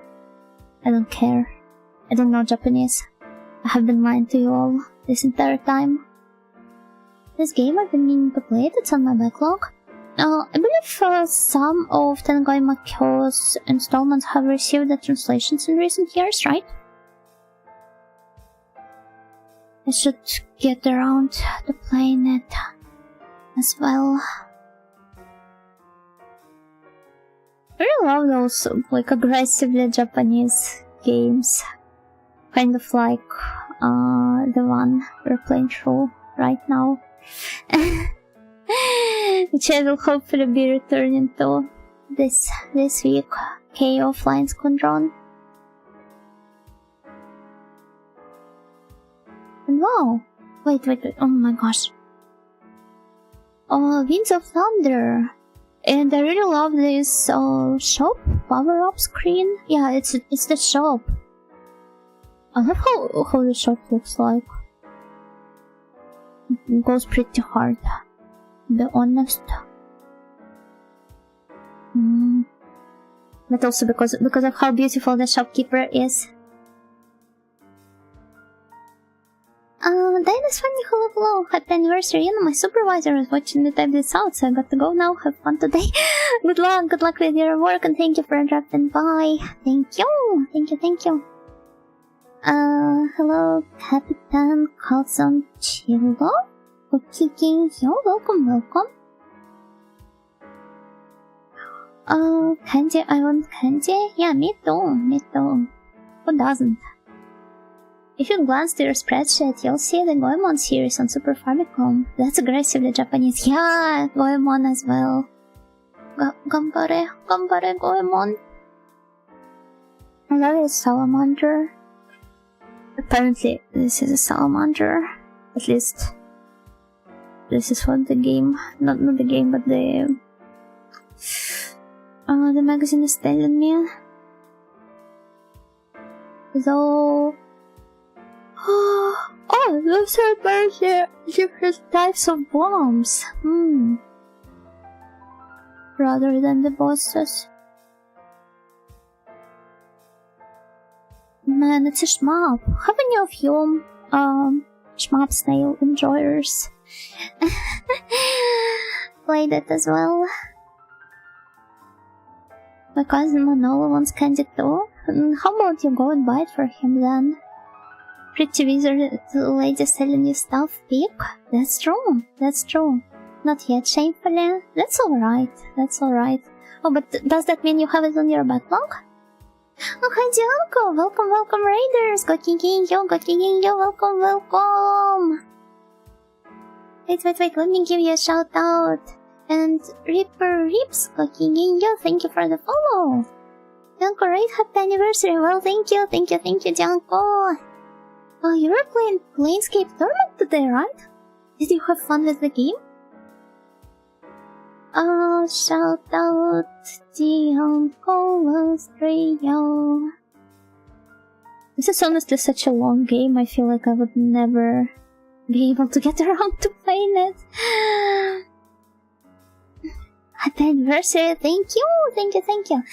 But yeah, everybody please make sure to give Janko a follow. She's a really hard-working idol fairy and a really beautiful and fun one. And if any of you liked my playthrough of Threads of Fate, you actually have a great chance to revisit it now with Janko's playthrough as well. Honestly, she's literally mint, so this makes her playthrough all the more fun. I didn't play it, I didn't get it to work. Oh, that's a shame. Maybe next time. Those old PC games, they can be pretty finicky to set up, so I hope you don't feel too down about it. We played a bit of New Shadowverse, ended up rage quitting, and we ended up singing for the next hour. Truly, anything can happen in the Dianco realm. Which is all the more impressive if you consider how she streams for only like a couple of hours at a time. Dianco is mint, the game was written for her. I know, right? The resemblance is uncanny.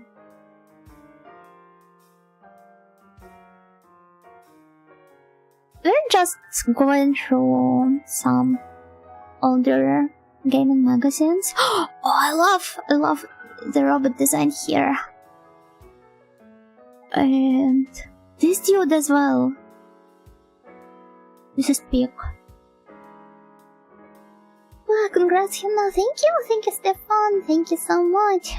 They were inspired by me. They clearly were. Sick? It really is sick. I love the backgrounds as well. And oh, well, this one is kinda but this guy here, like, oh my god, and the backgrounds are so impressive. Oh, but he is apparently oh my god, Zakko enemy. Oh, what do I see here? It's Bonk, the one and only. And he's apparently really huge. Whatever that means. PC Binjin. Does he really look more pretty? I'm still amazed at how consistently shmups have good backgrounds. Most fighting games though. I mean, a lot of effort there. It just goes into the visuals. So... like, you really do want your games to look pretty, and people there, they truly did understand that. I love the boss designs as well, look funny. Pretty funny if you ask me. What's that? Cotton? Oh, I think Dianco played Cotton at some point, right?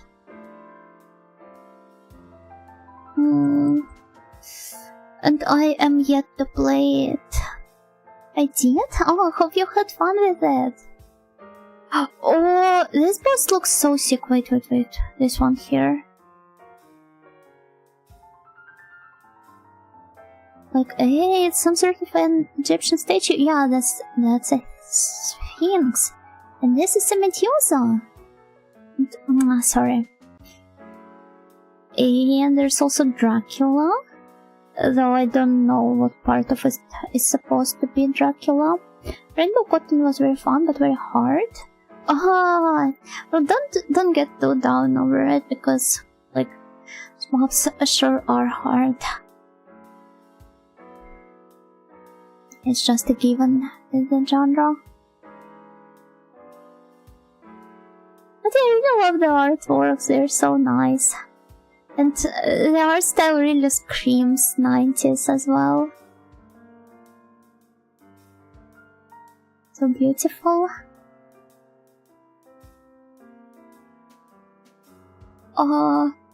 And what that is? Battle Lord Runner. And there's also Crest of Wolf. This one is, I guess, a beat 'em up. And this one, some sort of a puzzle game? Yeah, it's an action puzzle game. And I also related to her a lot. Well, figures. I guess the silly main character of retro Japanese games that are too hard of me is my archetype. Wait, you actually gave me an idea. I now want to draw like a fake video game cover featuring Dianco, as if she was actually a character in the game. Or maybe you could also be the, like, you know, the annoying, I don't consider you to be annoying, but you know how those characters are, like the annoying fairy sidekick. Not like the one in Zelda, but the one that actually looks like a fairy, and she's always going off with some nasty comments about the protagonist, whatever they are doing. It could be Yuna's annoying fairy sidekick. Yeah, or Alicia's maybe. I could draw her as like the adventurer wearing the helmet with horns. A shmup where Dianko is a permanent option that uses the sub-weapon and can be charged for a bomb. And then you're sending multiple Diankos into your enemy. I would gather all the gems for you. Well, thank you. Oh. Here's some more interviews, some stats which I won't bother looking into. Hello Kendrick, Gokigenyo. Happy 2-year anniversary, thank you so much! Thank you. Wow, this is so cool. Wait, where do those come from?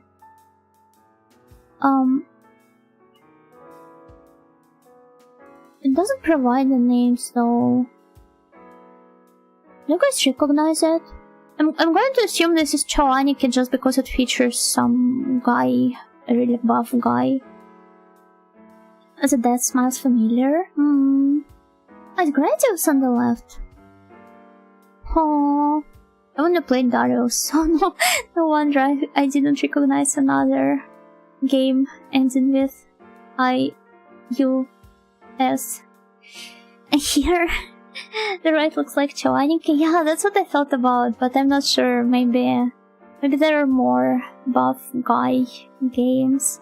Oh, unless this is our main character here, which I guess safely renders it as Choaniki. Also Bomberman mentioned. Also, wait, this one is Cal, I think. Or maybe something else. Buff bald guy. Look how we all collectively decided that this is Choaniki. Hayari no Zashin. What's that? They are exploring some trends, but... Oh, those are the idols. Popular in the time.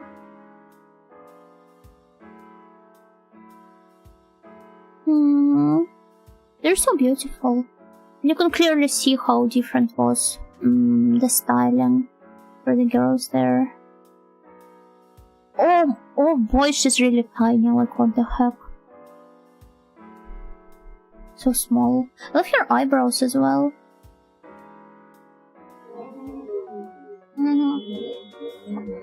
But actually, it's not that surprising at all for... I'm sorry about the rumors. For the PC Engine related media to... Damn, I hate them. I hate them so much. Yeah, it's not that unheard of for the PC Engine related media to have those close tie-ins with idols because... Yeah, I'm so sorry about that. Basically, there is this...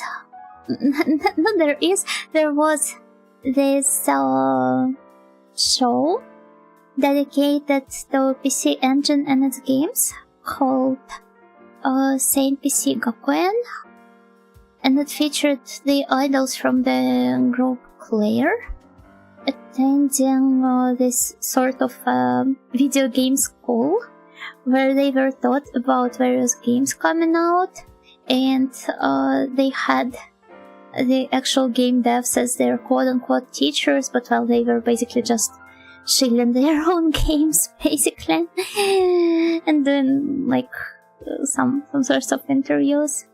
I was going to joke with what are their idols in my Retro JP gaming magazine until I remembered this is a Retro JP magazine. Yeah, right, this is pretty much like, it's not something you would even question to begin with. But well, here's also a lineup of different movies, as well as the anime coming out. Here you can see what was popular at the time. Feels like I've seen clips of that. The entirety of it is re-uploaded to YouTube, so if you happen to be interested, I suggest you give it a watch. And I can also recommend listening to the girls' songs, because they have this really nice, really summery feeling to them. with a little bit of melancholy mixed in, and it's like a really good example of Kayo Kyoko, even though it was already well into the 90s and Kayo Kyoko peaked slightly earlier than that, but sorry, I've entered my Hayakuchi otaku mode. I mean, it was not that fast, but compared to my normal speaking pace, it was. Okay, producer, you know, I'm not producing them, but I do love idols.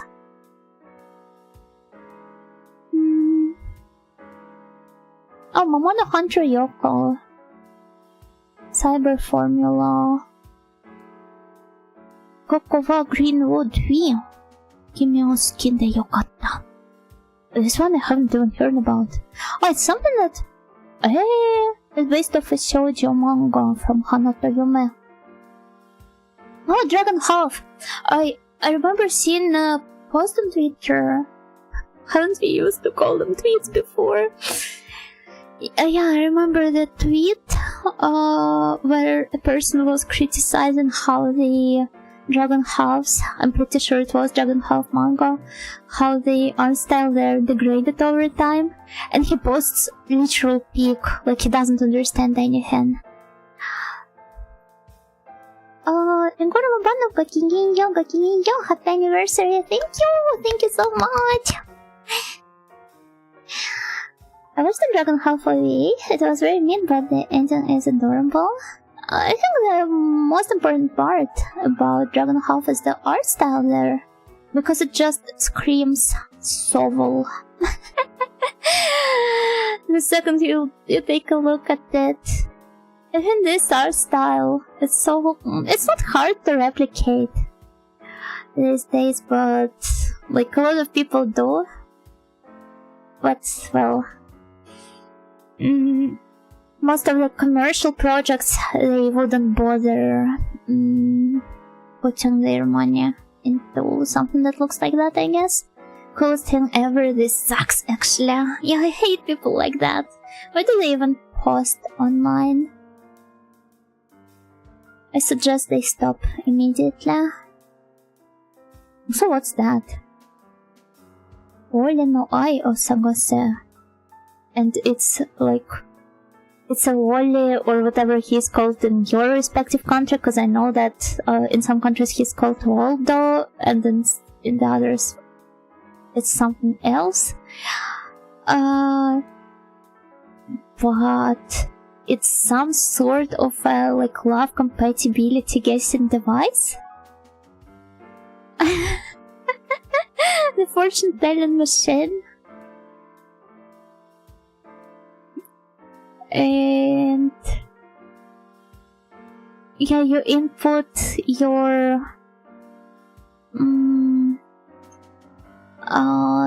like horoscope sign, your blood group, obviously, because it's Japan, and there's also some sort of a psychological test as well.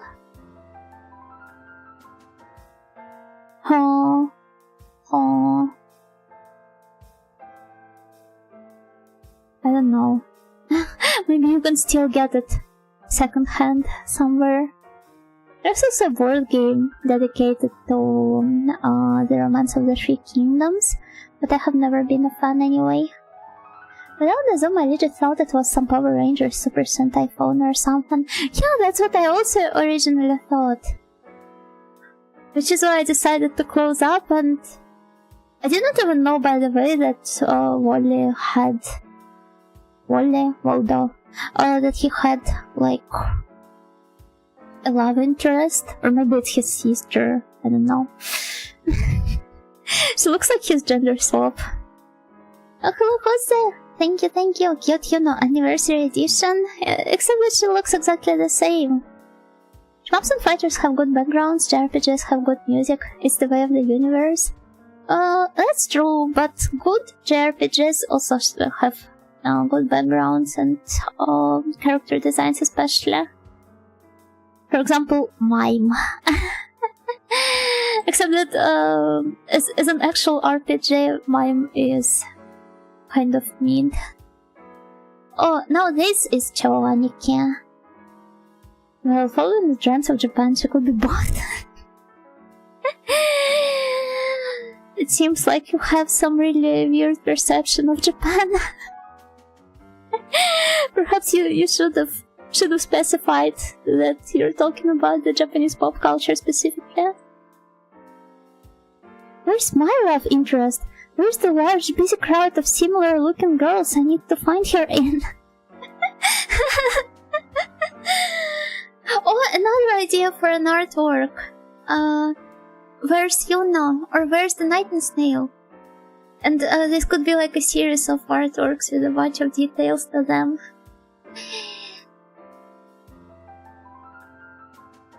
Happy anniversary! Thank you! Hello, Alex! Welcome! Gokingenyo! Oh!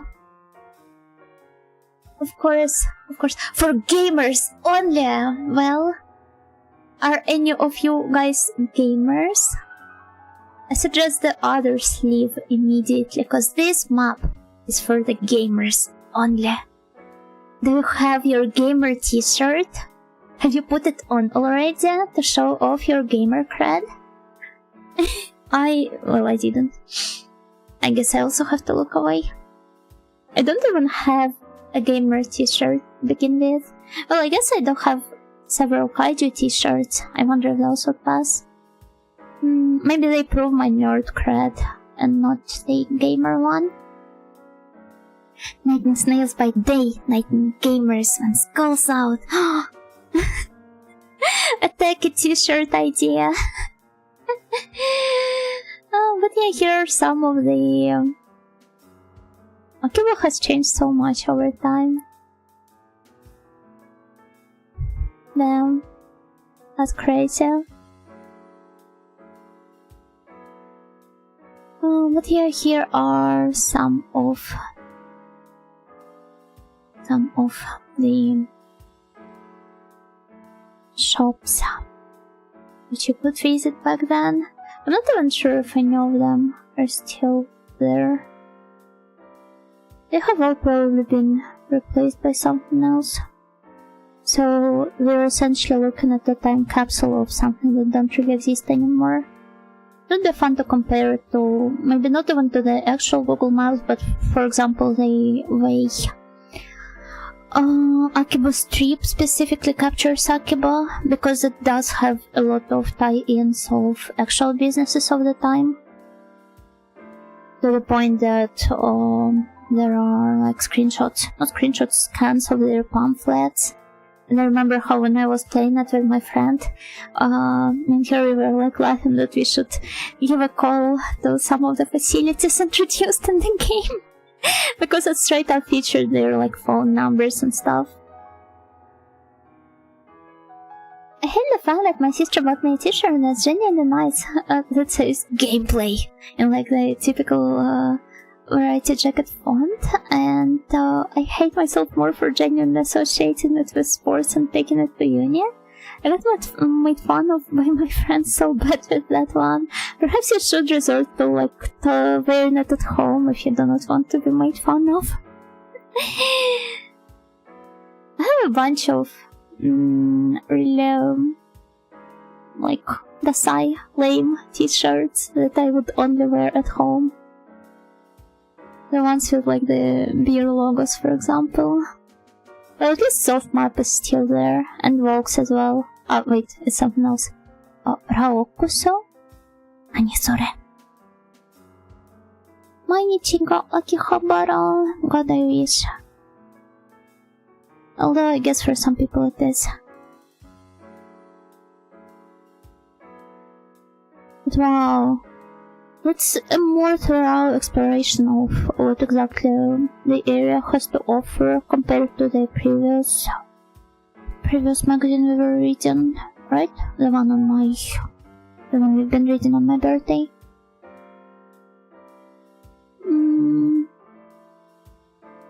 No, once again, I'm not sure if most of those are still around. Obviously, the kind of like the juggernauts of the business, like Big Camera and soft map. They obviously still are around, but as for the rest, I'm not sure. Oh, Moses, Gakininyo, thank you. The cotton is so comfy though, with shame honestly. I genuinely didn't think anything gaming with it. I doubt it was intended that way too. Are you really sure? Although, you know what, maybe you could wear it during the colder seasons. I guess it is the colder season for you. And you could just wear something on top of it, like a shirt, for example, to provide some extra warmth. And you would still feel this nice comfy cotton by your skin, without having to subject yourself to this constant shame from your friends.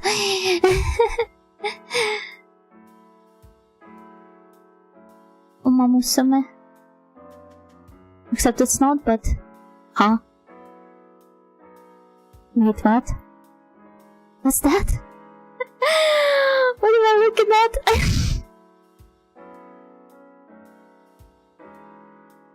Huh?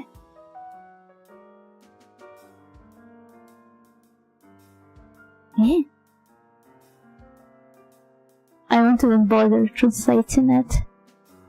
I felt as if I was losing some of my intellect, actually. My intellect points as I was staring at it. Oh, by the way, it feels like we're approaching one of the most important parts of any magazine. The reader submissions. The artwork specifically. Also, this artwork here is really nice. Although it's obviously an official one. And not the one submitted by the readers. But, oh, what's that? Looks really cute. Sono notte ni kuritai presento.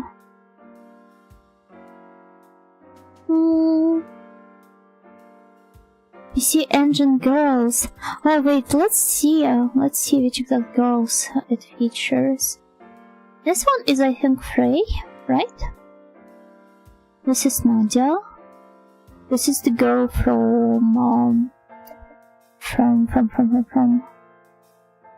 we saw it earlier. Zanado? Yeah. And this is a girl from Zanado. What about the rest? Pretty sure I could recognize some more. Oh, here are the Ramma girls. I must recognize somebody else. Could it be Lam? Oh no, I'm just guessing. I guess it's too early for the Gingojo Densetsu, you know? Can you zoom in more?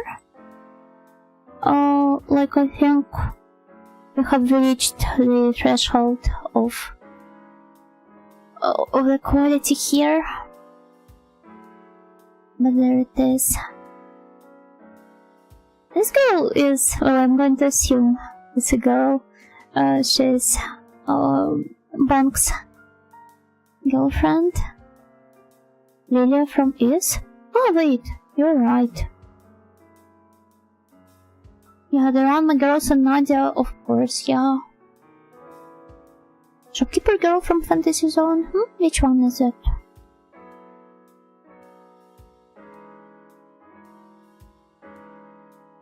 I want to get to the point where I will be able to recognize all of them. The one with the hat and the uniform. Oh, she's really cute. I love her. Never played Fantasy Zone though. I thought it was for like the Sega consoles, not for PC Engine. And this one says it's like PC Engine girls. Which is why I was confused. Oh! What's that? Dengeki Scramble. Denshi no Uta 2. Wow. A lot of Sega games got PC ports. Ah, makes sense now. Am I insane? Is the girl in the light blue school uniform to the far left the main girl from Tokimeki Memorial? It's from March 1993, and if I recall correctly, Tokimeki was only released in 1994, so this probably couldn't have been her. Once again, which one are you talking about? Oh my gosh, sorry. Heck, this is too close. Light blue school uniform. Are you talking about this one? No, it's definitely not, the Takimama girls. Space Fantasy Zone, specifically another on-rail shooter. Just 1 second. Oh, okay. Everything's safe here. But your link, I will just stick to this one. And that's very cute. It seems that they realized the importance of the shopkeeper's beauty, that they even decided to place her on the cover.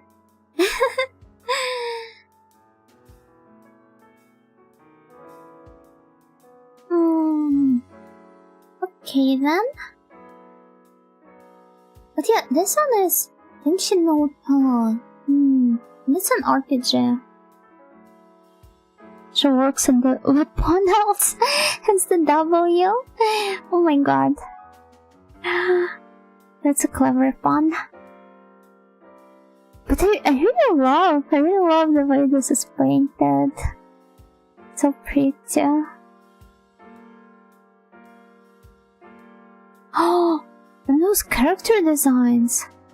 Would you look at the hairstyle? Man, I absolutely love how weird the hairstyles in the 90s were. Also the giant pearl drones, obviously, and everybody seems to have them. My another favorite of all time when it comes to the character design staples. But it's also so drastically different, like here it clearly goes for the semi-realism style, and no wonder they weren't able to make her front bangs work in this art style specifically, but here it's so delightfully anime, as well as the cutscenes themselves. Oh, beautiful tattooed lady, as well as a weird thief-looking guy. One character with the Charles-Noble haircuts, true. I mean, it has already existed for a while by that time. So no wonder people would keep making references to him.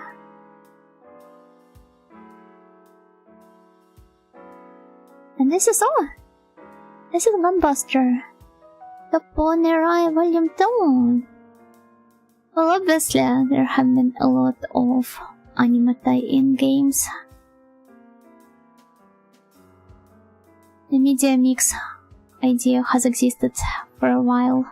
Yeah, Moonlight Lady! Oh my god, I really want to play this one on stream. You know what, maybe as soon as I'm done with any of the games I'm playing through right now, I will consider picking this one up. Though I would need to practice a little bit. The characters look like a modern take for 90s standards anyway, and fantasy design tropes. Looks fun. They kinda do, yeah. The cool part about it, so basically it's like a Maho Shoujo game, and it's an action RPG, and it's structured, then again it was not unheard of for the games back then. It is structured like the anime, so every part is an episode, and you have the announcements for the next one in the end of each part. Pretty sure it might have some recaps as well. But yeah, you just know what to wait for from this game. Saber Angel. Oh no, could it be? Yeah, it's a mahjong game. Oh boy, I hate it. Oh, but it has a beautiful Ajo-sama who is wearing her lingerie for some reason here. I'm on the previous pages, internet's kinda slow, my bad. No, I understand. I understand that you were referring to them. It seems to even have more than one Ajo-sama character, because this girl is also kind of Ajo-sama-esque. But man, why does it have to be mahjong? Perhaps I have to learn how to play mahjong just to play through all of these games with beautiful women. It seems like the only route left for me to take now at this point. Oh, and this one is Startling Odyssey, which is another RPG.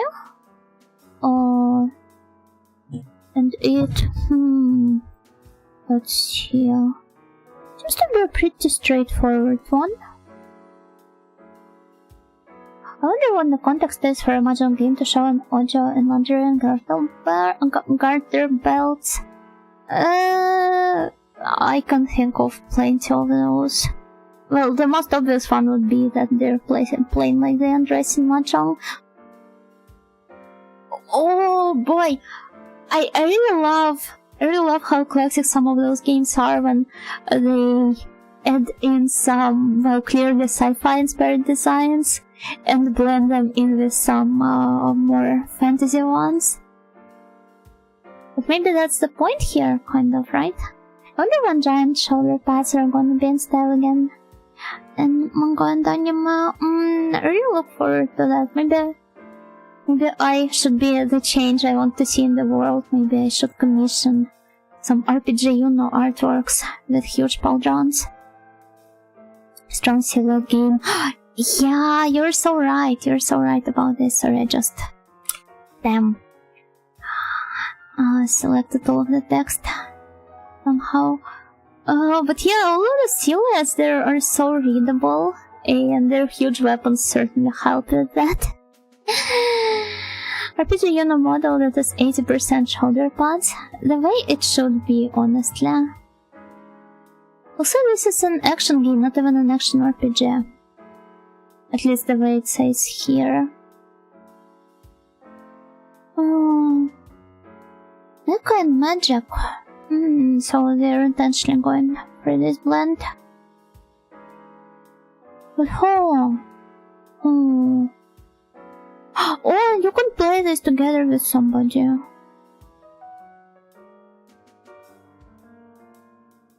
But obviously, as it happens quite a lot in those games, they're adventurers looking for the ancient treasure.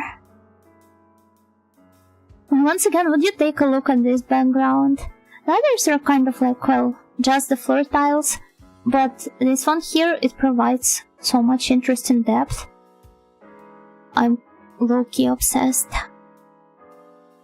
Stretch must hydrate! Thank you, Generic Username. Give me a moment. I will hydrate myself.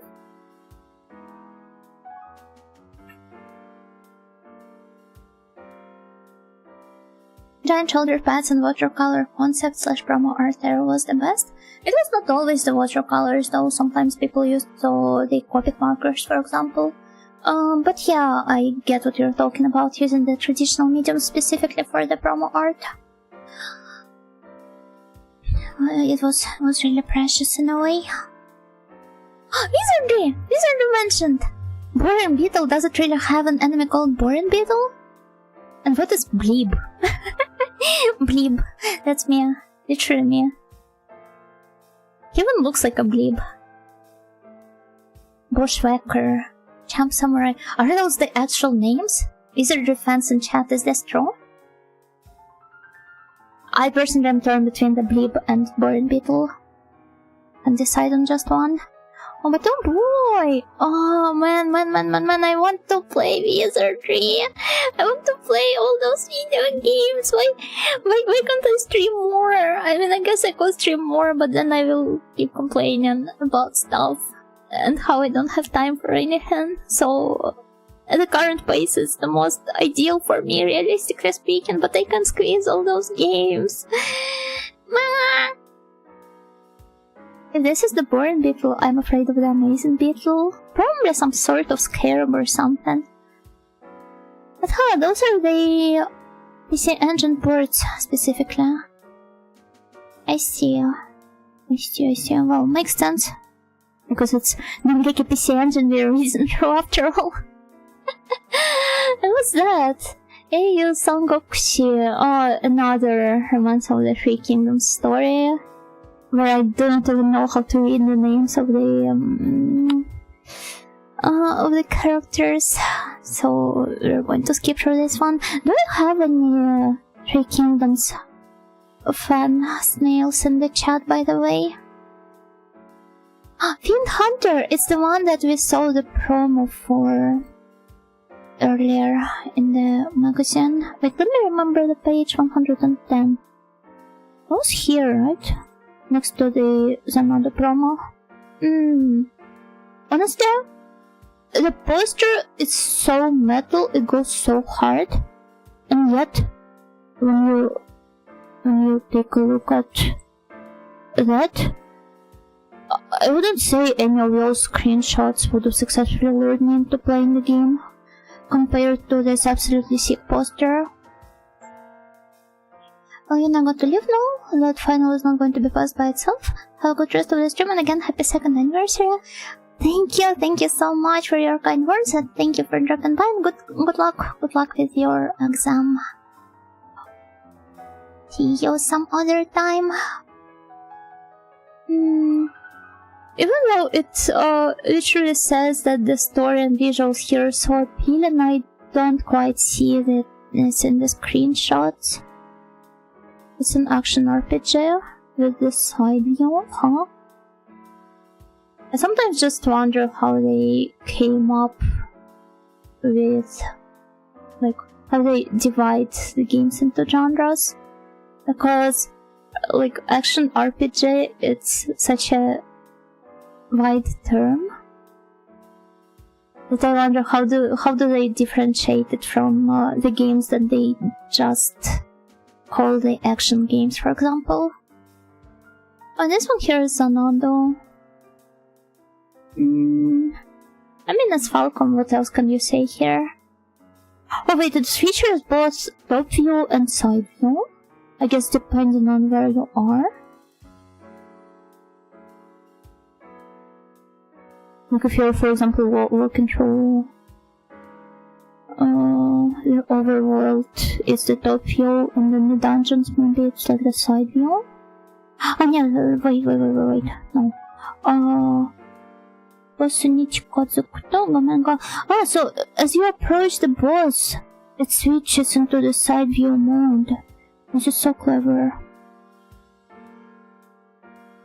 And I don't know what they mean by it here, but it says that the character's movement is, it feels really real. But those are literal cheaties. So, this artwork here, I wouldn't even mind having a poster like that in my apartment. If I could get my hands on it.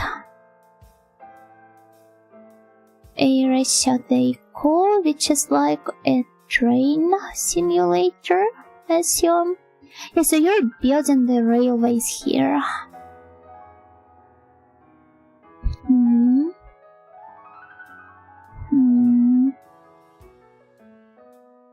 Perhaps I should give it a try off stream.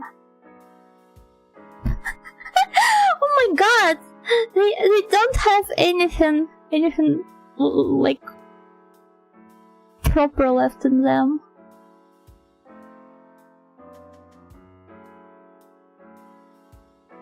This is Sherlock Holmes.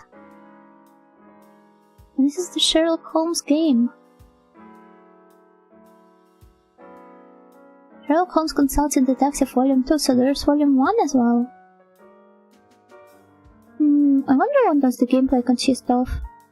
Here it says that it's an adventure game, but perhaps you do get to unveil some mysteries here to actually solve some of them somehow.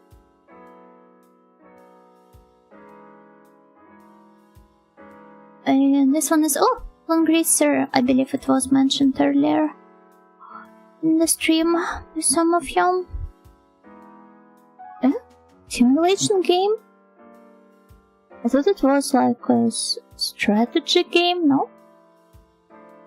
But on the other hand, a lot of older games consider the strategy games to be a simulation on their own. Oh, this is Laplace Noma, another one I really want to play, and okay, if things go the way I want to, I will probably be picking it up during this spooky season this year, so that you guys have something to look forward to. I've been planning on it for honestly such a long while, ever since I started streaming. I'm going to start every single game this summer. No, I'm only bringing out the ones specifically that I've been that I've had my eye on for the longest time. Alright, so like so far it has only been Moonlight Lady and Laplace Noma, which I have promised for the spooky season, not for summer. I guess summer can be spooky for some people as well. With, like, you know, the Kimodameshi and stuff. Oh, what's that? The soft review. Oh, this is what I was talking about, by the way, how they feature, at least in Japanese magazines, the input from different stuff on different games. And you can even, I guess, have your Oshi game journalist, which you will base your opinions on. And shamelessly steal them from him.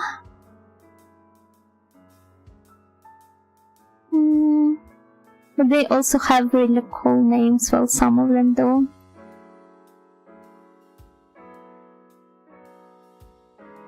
Like, what is that? Patriot Sato. Okay, whatever. Wolf Nakamura.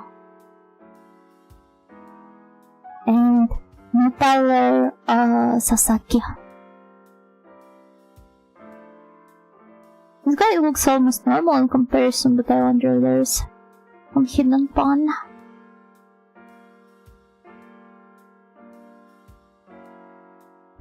But what exactly are they rating? So, there's Super Mahjong Tournament, Momono Hunter Yoko. I think it had an anime based off it, but maybe it's the other way around. Perhaps it's like another anime tie-in. Oh, this one is an anime tie-in. Fushigi no Umi no Nadia. Shimo Aso, like Sim Earth. I'm not sure if this is the Western or the Japanese game. Metanos Peter? What a name. What the heck? This is so cool, so rad.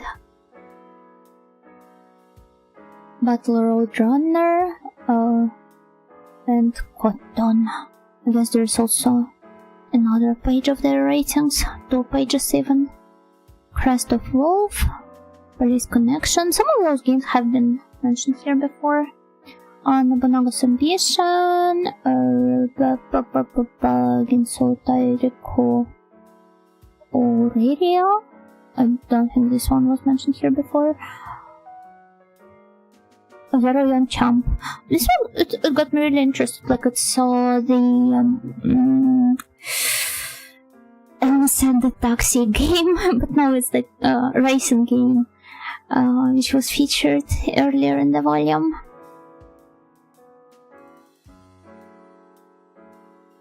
And, oh my, so beautiful. What's that? Where does she come from? Where are you from, beautiful lady? Fortune Quest. Oh. Perhaps it's just another work of this artist. It worked on her. Regardless of that, she's really beautiful. Whimsical little creature. I'm talking about the girl. She is. But the creature accompanying her looks very whimsical as well. So it's both of them.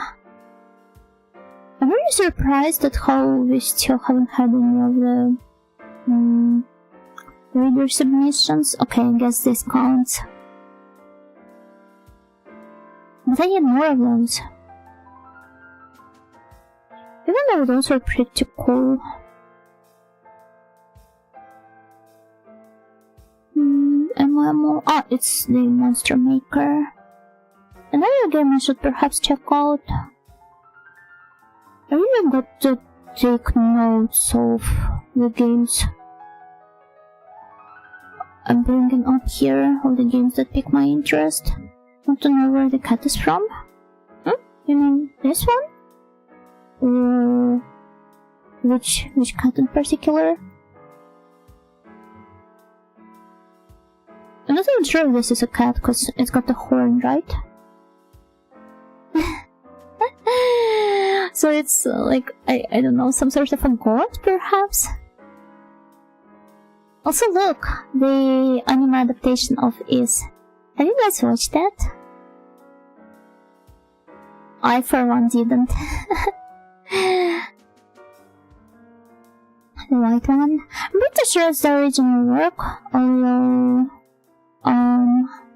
once again, give me a moment. I'll try looking up the other work of this artist, Fortune Quest. Fortune Quest for... Oh, no! It's exactly from there. So, Fortune Quest is exactly what you are looking for. The anime adaptation of Michio Fukuzawa's Fortune Quest light novel series. It was produced by Studio ENG Films and aired for 26 episodes between October 1997 and May 1998. It's cute? Yeah, it's very cute. Looks very lovely. The girl is very pretty as well. Ah. Oh boy, though I'm not sure if this girl we see here is from this exact work, but she also appears to be blonde, just like the main character there. The first one sticks somewhat close to the game, but is fairly boring as a result. Makes sense. Yeah, the plot of these games is nothing to write home about. They are pretty straightforward in this sense. I think the most, like the part that I enjoyed the most, well, besides the boss battles, because those are really fun, is the interaction with the world, and how every single NPC has their personality that just shines through, and how it's super fun to talk to them, and how their lines, they also change as the plot advances forward.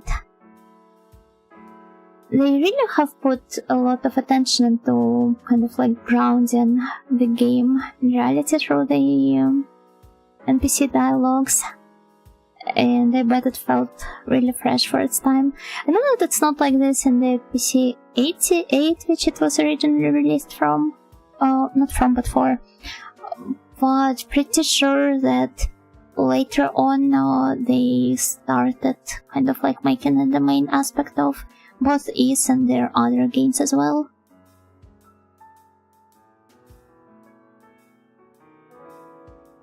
The Is 2 adaptation takes a completely different approach, takes some liberties and shifts the focus from Ado to some side characters from the game.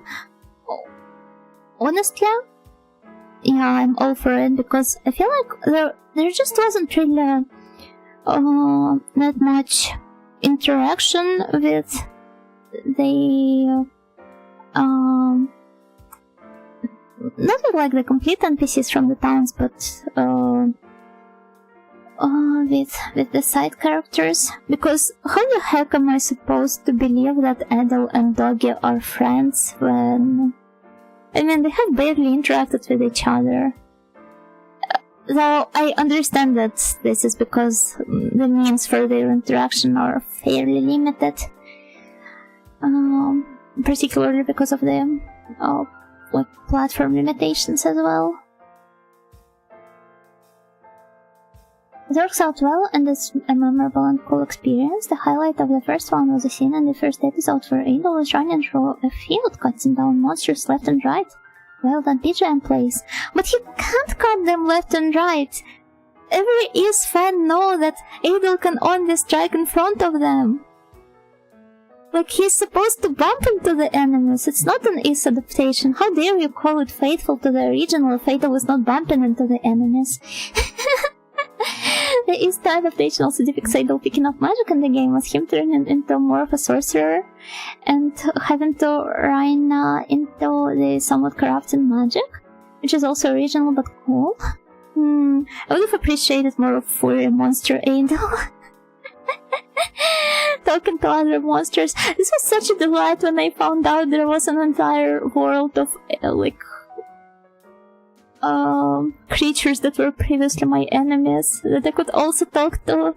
This was so fun to explore the game in this way. Left and right diagonal in front of him, it's accurate? Okay, alright then. Oh, Dizzy, Gokinginyo, congrats on 2 years, Miss Snail. I'm not a snail! It's you guys that are snails, I'm a human. But thank you so much. And thank you for the resub. I really appreciate that.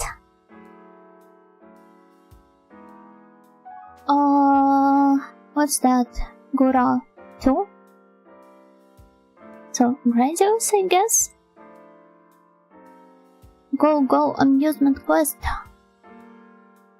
The staff just went to the amusement park and took their reapers here. I don't know whatever is going on there. But looks like they had fun. Oh, this photo is so cool. Imagine if I took the same one with Retromantic. Looks like the kind of hentai snails in a trench coat would say. I guess you can co-op with another snail, wear a trench coat and then say this, I guess. Word and audio? Aren't human and audio distinct species? Depends on the kind of work you're going through. Oh, Street Fighter! Why is it mentioned here? Coolest VTuber group out there. Well, thank you. Here's the game ranking, with Bomberman 93 being on the first place. The second one is Dragon Slayer AU Densetsu 2. The third one is Burai 2, which I think I've heard of before but never bothered checking out. Then it's Space Battleship Yamato, Choaniki, Zack 1 and 2, the one that was recommended to me earlier. Momotaro Densetsu Gaiden. The Japanese really do love their Momotaro. Is there something like what's Nature on the 17th place? Given that it was released in the end of 92, October precisely, it's doing a good job, hanging out there in the top 20 at least. Some racing games as well, F1 circuits for example.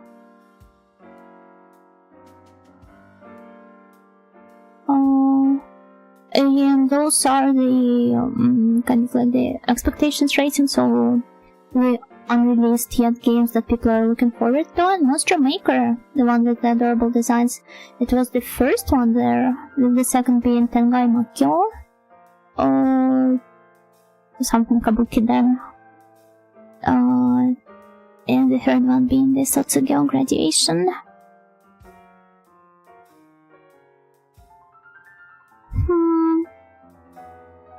Choose your class: warrior, mage, thief, dwarf, elf, audio.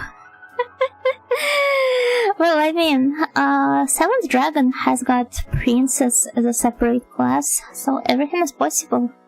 Especially for the audio to be a different class of its own. Oh my god, what's that? Well, I guess it's because Hudson's mascot is a bee, perhaps? This is low-key messed up.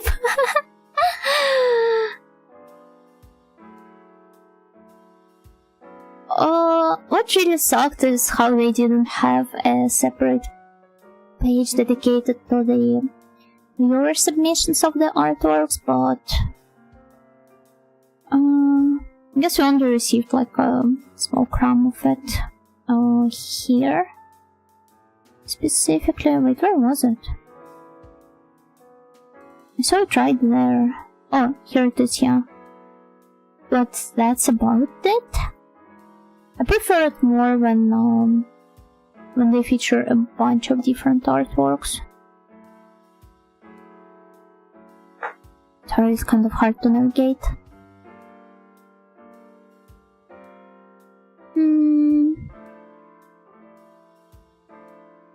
Fighter Raccoona.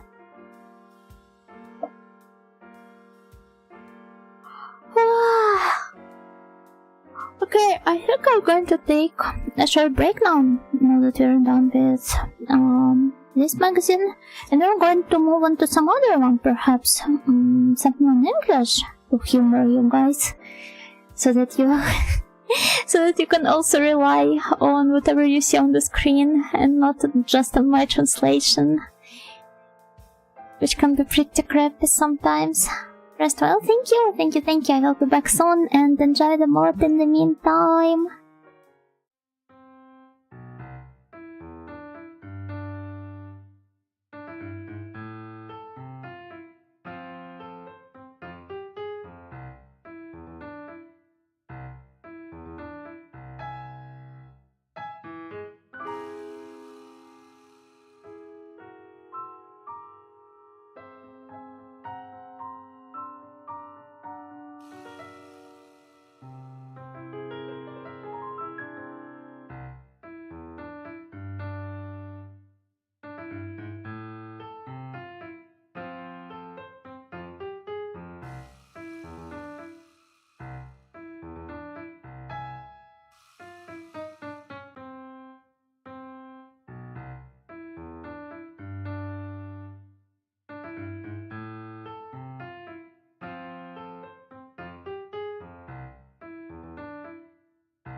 Okay, I am back.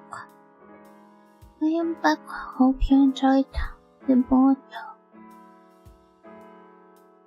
Oh, so how about we go back to maybe another Arcadia games?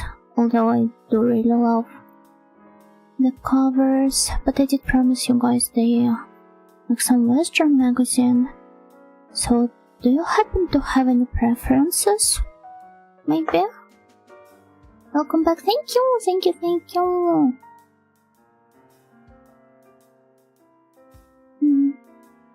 Do it feature some Polish magazines,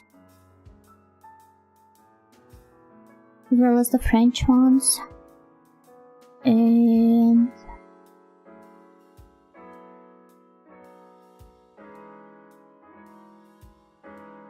what?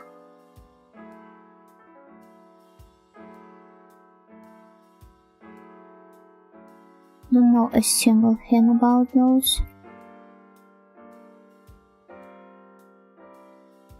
Sorry, I'm familiar with the Japanese ones, which I've been reading as a hobby. Sorry. Give me a moment.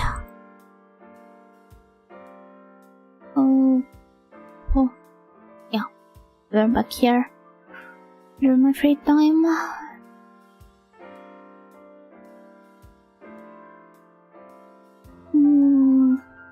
Let me see which ones were mentioned here before.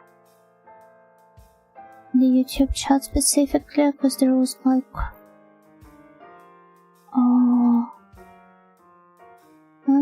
magazines. Damn. What was it called? No, you guys didn't bring up any names. If anybody has any suggestions, I guess I could try just looking into them. But I wonder just how different it's going to be from the stuff I'm actually used to reading.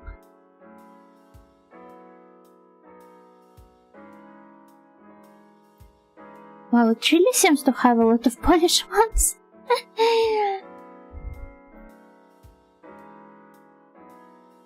Fun Generation magazine. I want to see Arcadia. Okay, let's just go through it. Though I think it's also a Japanese one. Let's start with the one that has much media here. People always talk about Nintendo Power. Then let me... Nintendo Power... somehow it's on the...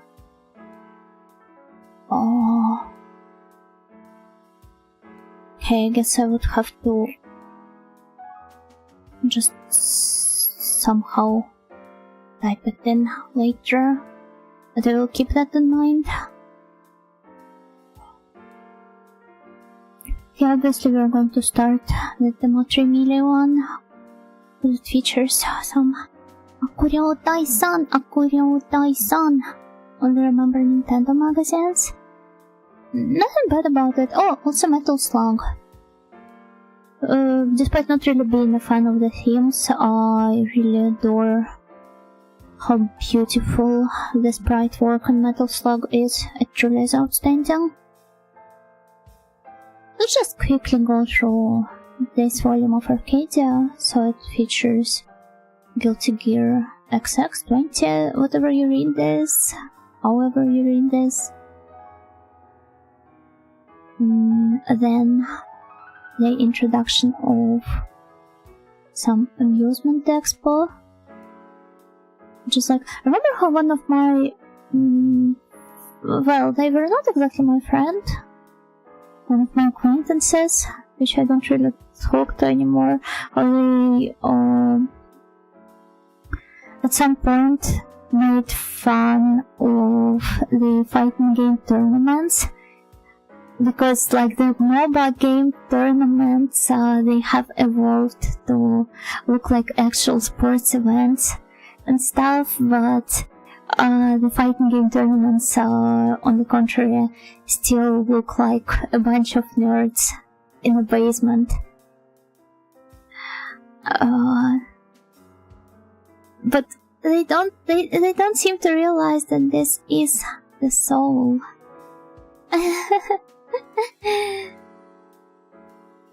Friend, sorry, I mean acquaintance. Sorry, I don't talk to... Well, we don't hang out with them anymore. Also, wow, this is one beautiful hand here. Like, what the heck? Are they cosplaying as somebody? They seem to be. Not of snail land. Well, there's the fighting snail that I'll draw for me. Nerds in the bathroom, depending on the game. Which of those games would make you a nerd in a bathroom during the tournament? Super Battle Opera! The first Arcadia Cup tournament. Wow, that's really cool. So they were even organizing their tournaments as well. Multi, of course. Hey. I seem to be unfamiliar with the multi-blood lore. Oh, hello, Dustin. Gakigenyo, gakigenyo. The Soul Calibur seems to feature a lot of the descriptions of different characters and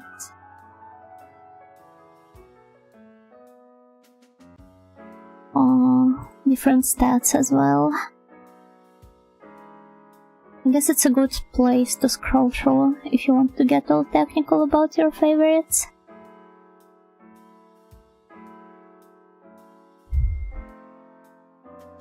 Oh, I think this game was featured in the game centers of some of the Yakuza games, right?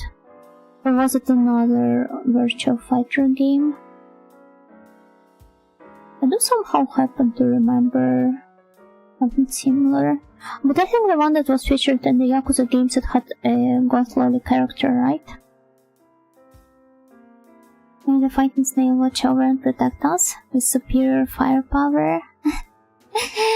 We're just drifting back to the topic that... Sorry? Oh my god, they really are. They really are enjoying their comfy fighting time in the bathroom. Would you join them? Be fair here.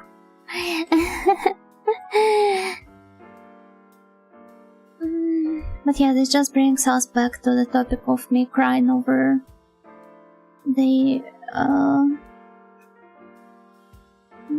way the fortress is only developed thanks to the development of the siege weapons. Excuse me, give me a moment, I will just upload the picture to the stream so that everybody gets to look at the bask in its glory.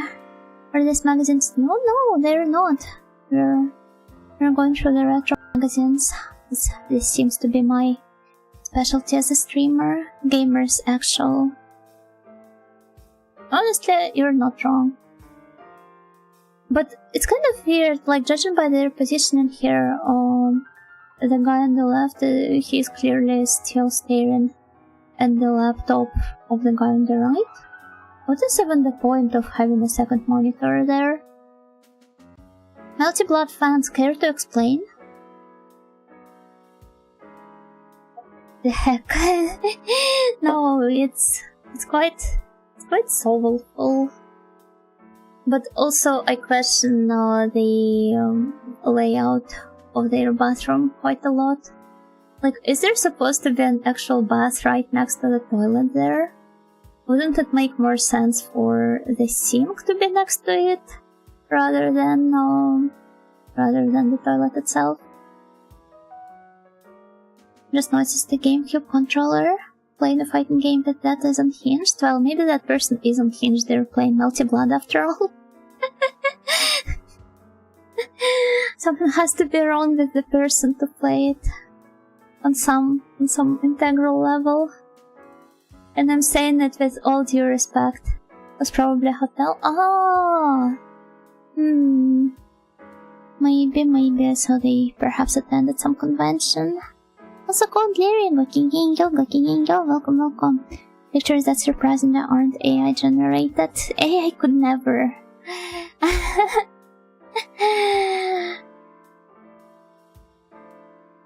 It's not uncommon to play it in a hotel room during a tournament. Yeah, maybe not necessarily a convention, but a tournament is more likely, actually. But yeah, let's go back to scrolling through Arcadia. Although I don't know, it features like 224 pages. Oh! What's that? Hey, Avalon Nakage, the key of Avalon. I really love the character designs. Like, just take a look at those. Oh boy! I assume those are like their stands, personas, whatever. It's very possible the entire rest of the room is full of fighting game nerds. How dare they go out and socialize? I remember how, when it was not a tournament but a convention, so I used to live in a smaller town back when I used to live with my parents. Is that Monster Hunter? No, it's not. It's Key of Avalon. It's such a meme, there's a fan art of it. Give me just 1 second, I will have to pause it again. And actually I'm not sure if I will get to... Oh yeah, no. It's fine.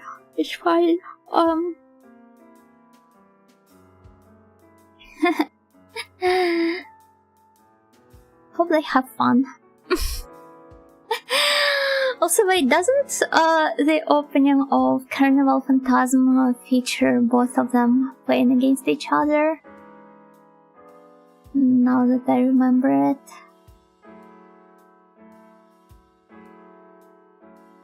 What are you rooting for, by the way? Who's the one taking the photo? Could it be Shike? Eating chips on the bathroom floor. Well, if it's the hotel bathroom, it should be, well, arguably alright. But yeah, I feel like this is not the sort of behavior you'd expect from a maid, right? Should be. Should be indeed. But yeah, just take a look at the character designs here, especially this girl and the woman accompanying her, which I guess is like her fighting spirit. So you apparently roll for the cards here. Oh my god, what's that shark? It's so impressive. And you insert the cards into the arcade machine. I guess it was never ported to the consoles, huh?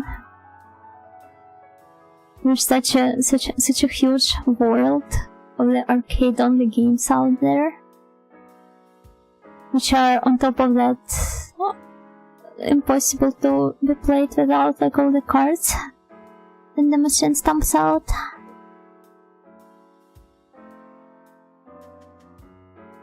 But yeah, just look at the monster designs.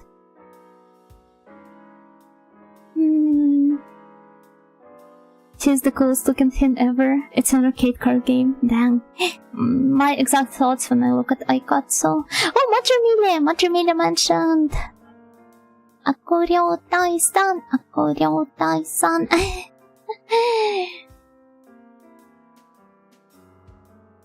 Where's Clara? Yeah, there she is. Beautiful.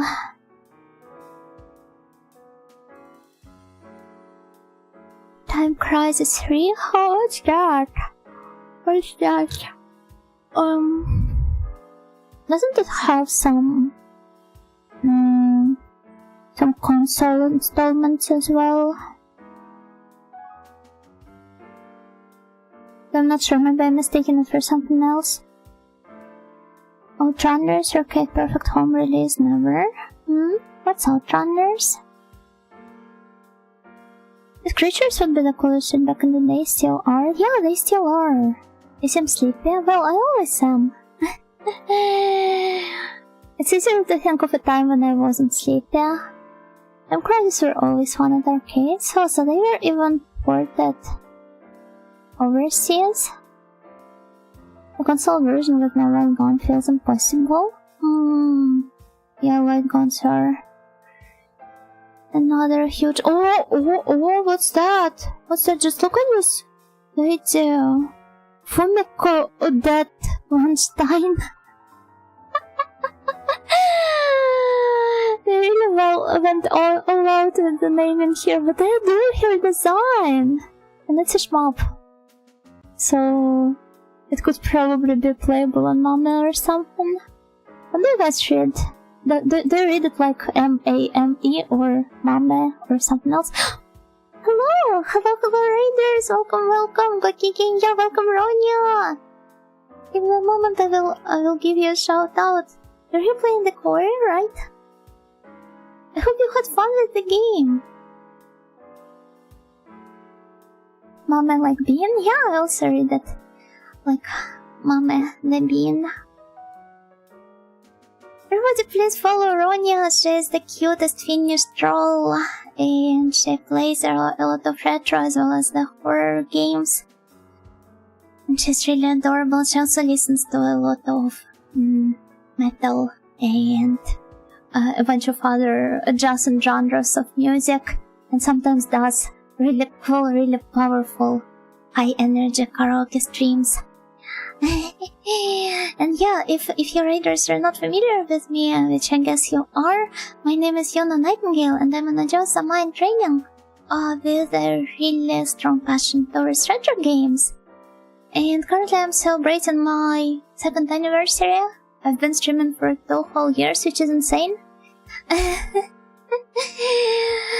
Oh, happy anniversary, thank you, Ronya. And of course, good night. Good night, make sure to not stay up late. And thank you once again for the raid. Happy honey. Hello, Shinsuwa. Gokigenyo. Thank you. Shikigami no Shiro is pretty cool and has some pretty designs. I think they're all on Steam now. In the past it had some horrific localizations. As a lot of games have, honestly. Oh. I also wonder if it had some console installments as well. But yeah, the designs are really beautiful. Oh, and what's that? A racing game? Or the... Oh yeah, it is a racing game. The designs are kinda but... This guy's outfit, it goes so hard. Kovic with big hat, instant peak character. I'm that easy to please. F-Zero. I think you guys are familiar with it. F-Zero, I assume it's like a reference to F1. Samurai Goro. Yeah, if I played this game, I would be playing as him, cause just look at him. He radiates some heavy... this was not to be a pun. Some heavy Kensama energy. F-Zero is pretty popular. I've never really played a lot of arcade games because I never had access to them. So... Well, I guess this kind of explains it. Captain Falcon is in Super Smash Bros. Surely you wouldn't assume that I have played Super Smash Bros. Cute small witch and big hat is big though. Honestly, that's even better. There's Captain Falcon. You guys seem to really love him, huh? I don't know. I'm all for Samurai Goro personally. Don't care about the rest.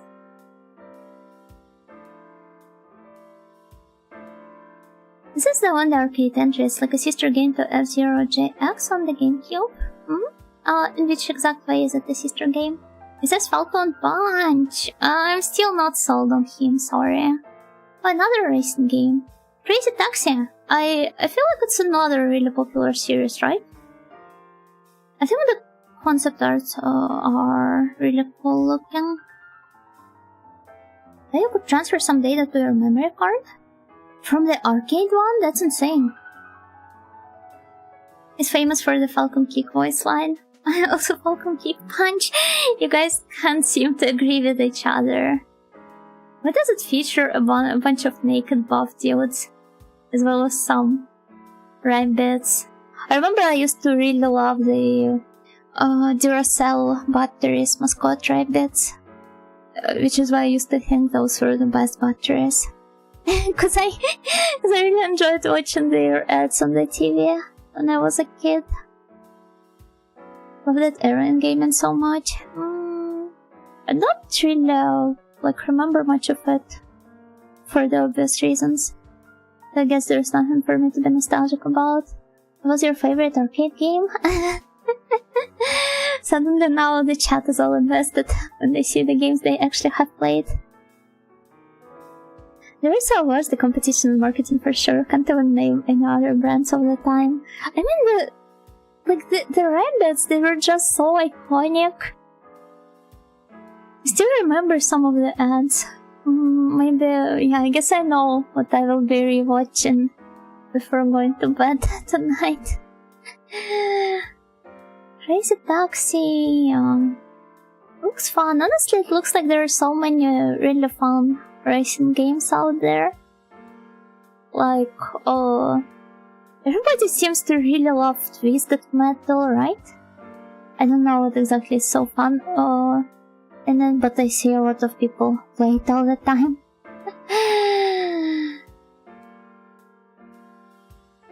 Limiter Cut, Crazy Drift, Crazy Dash. Did you used to go to play arcade game often? No, I didn't have any arcade games in my area.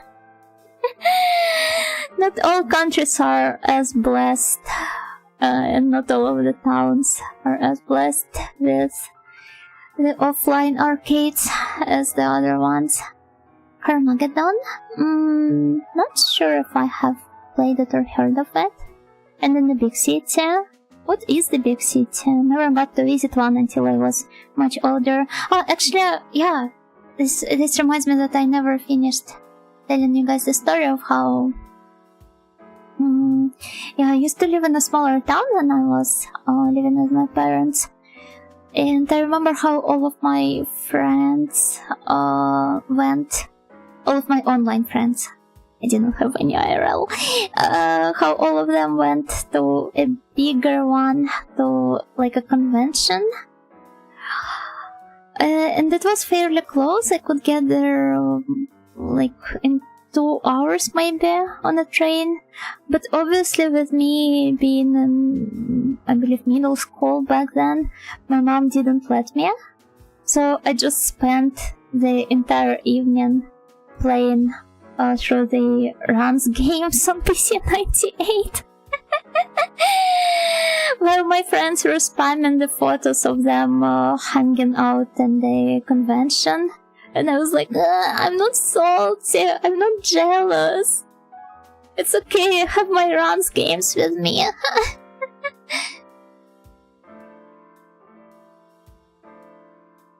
didn't grow up with Twisted Metal, but I remember it selling PlayStations. Well, looks like a lot of people either did or it's just extremely fun. The Fox and the Grapes minus the J. Oh my god, that's awful. I grew up in the arcades, so I mostly grew up playing PC games. But then again, it's probably not the same PC games you guys used to play, because I was still it was mostly the games for girls specifically that I used to play personally. But there's also a lot of the different ones that I watched my parents play. I remember my dad being really obsessed with Neverhood and my mom playing through Siberia. She really loved this one a lot. Oh, by the way, Joro is playing through Siberia now. Didn't remember arcades anywhere in Finland either, but gambling machines were everywhere. Yeah, the gambling machines, the bane of my dad and his wallet. He even let me play it sometimes in his stead. You know, I'd get taped to the wall and forced to watch video games. No. I was just sitting on my parents' lap while they were playing something. Basically raised up on Flash games. Yeah, some Flash games too. Though, I guess I haven't played a lot of iconic ones.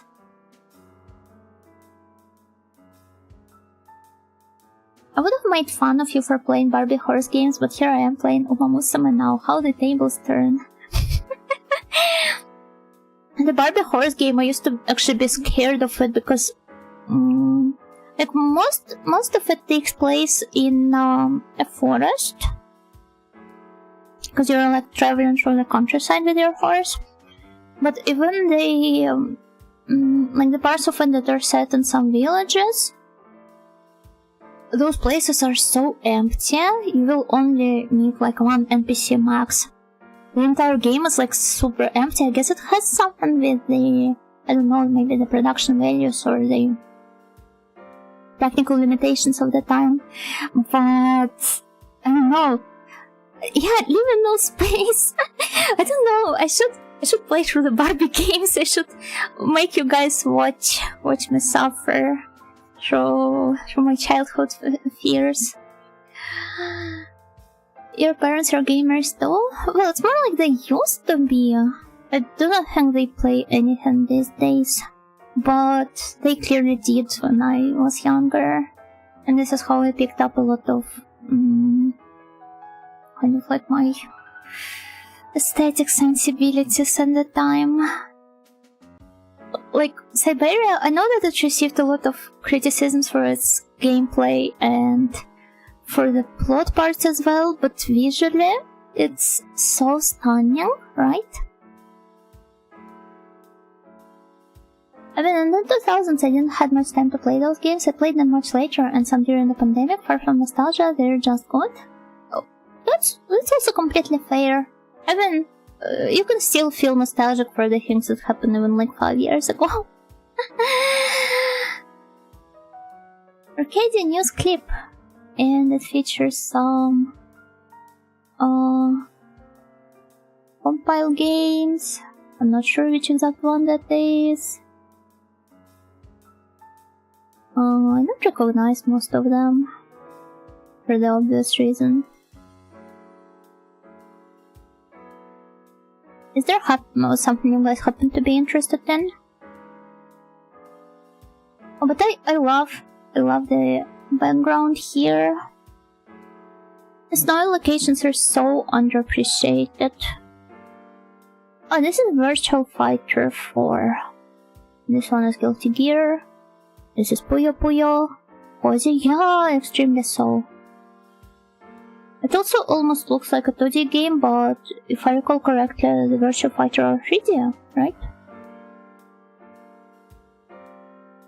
When I played Minecraft.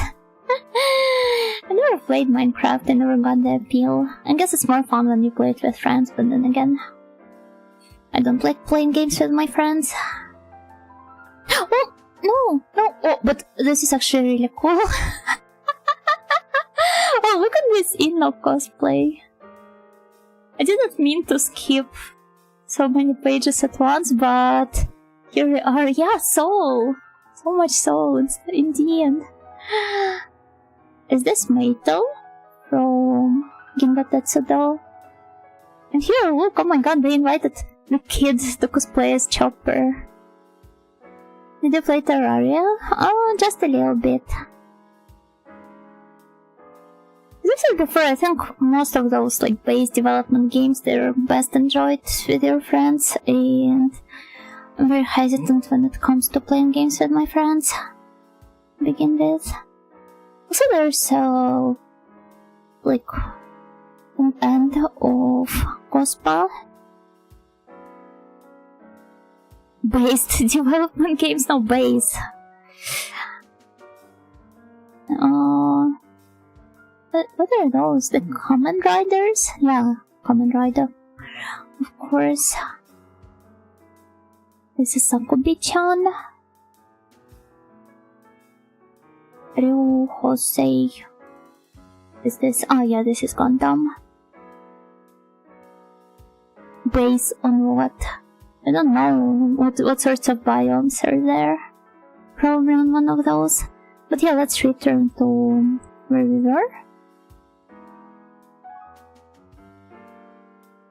I swear we will be coming to some actual English language magazines.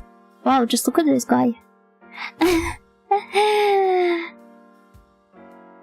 Looks so, I don't know, so imposing.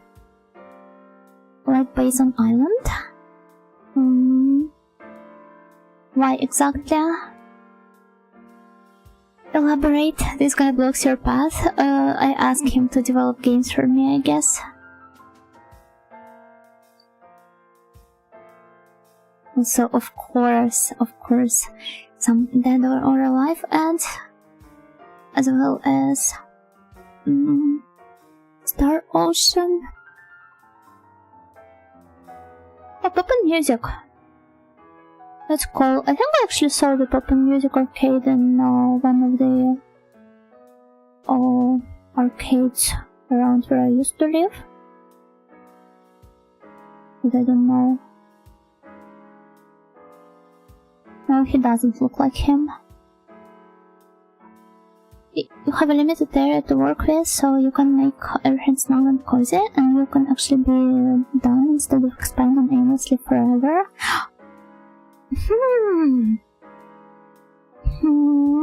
Wait, no. Now that I think about it, that's actually a good point you're making here. Because, like, I notoriously prefer those snug and cramped up spaces. I even mentioned it earlier during the stream, right? I really love the cartoony graphics of the Poppen series.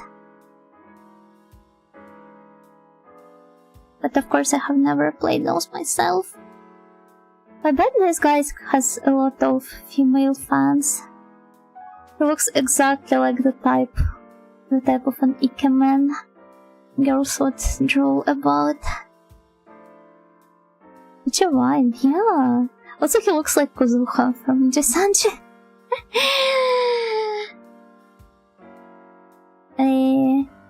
Some football game, I guess? Which I personally have no interest in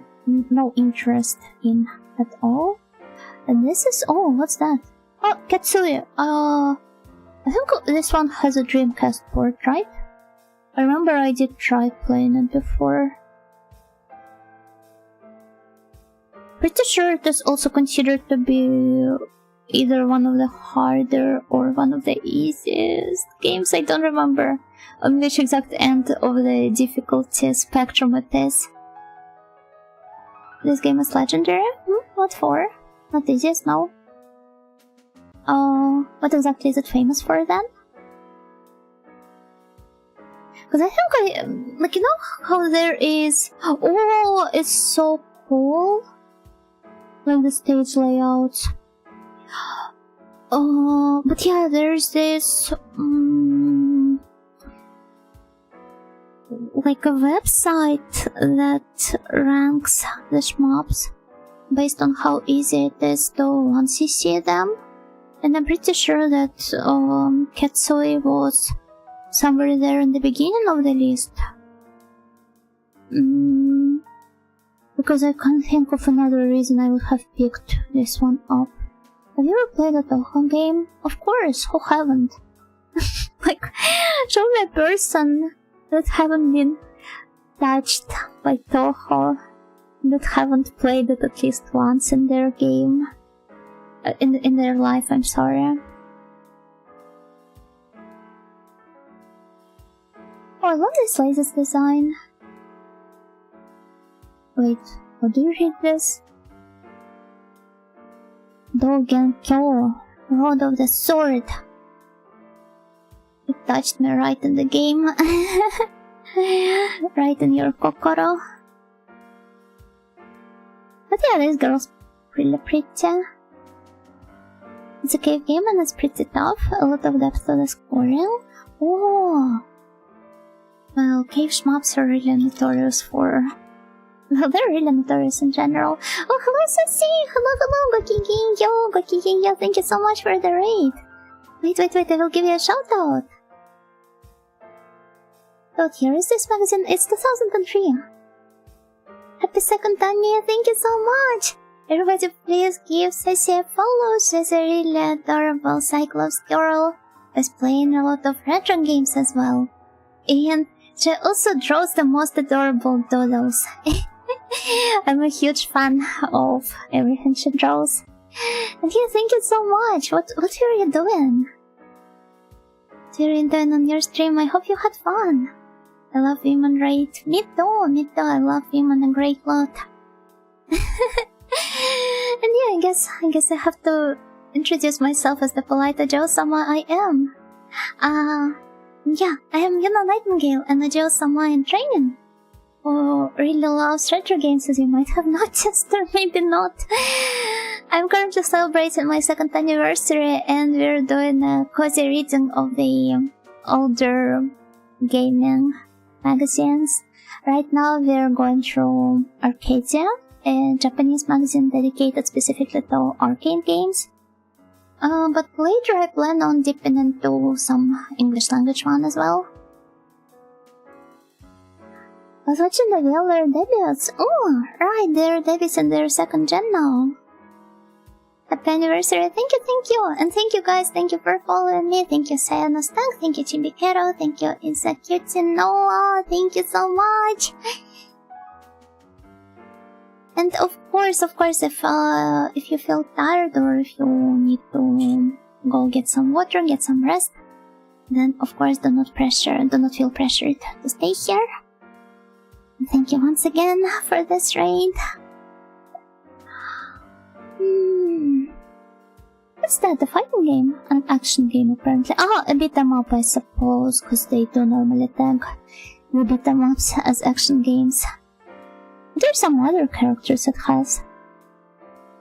To be fair, not too inspired by them, but the backgrounds are really pretty. If only there was more variety to them.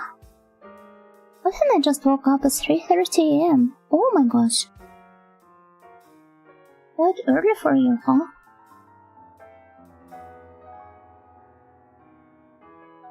Perhaps you should go sleep some more? Battle Gear 3. This sounds like another game you guys would all say like, oh, it's a classic, oh, I have played it in the arcades. And I wouldn't know a single thing about. What exactly is that anyway? Genre Drive. So it's a racing game, essentially. Oh yeah, here it features different race courses. Sorry, but I only prefer racing in Umamusume. 3:30 AM, wake up. 3:31, type good morning to Yuna. 3:32, deep face in water. Sounds like a perfectly healthy routine to have. Well, a bunch of other routes that don't even seem that scenic. Begin with, oh! Well, another virtual fighter. Seems like they dedicate different articles to one game instead of just kind of like throwing all of the info on one game into just one article. Also love how it just closed up on a pretty woman and proceeded to go further. But it's not the chapter that has a beautiful goth lolly girl, right? So I don't think I'm as interested in it. Oh, is this Initial D? Yeah, this is Initial D. Of course. Running in the 90s. King of Fighters, they started to save up their... Oh! I really love Kula's design. And while you can see it here, her color scheme as well. I want to believe that Yuna Nightingale's fighting game arc will happen eventually. mean, I did start playing shmups on stream, so surely at some point we will get around to the fighting games though. Junk news. What could it be? Some stuff about the image boards. Well, not exactly the image boards, but the proto image boards, I guess. That's just news. Yeah, that is just news.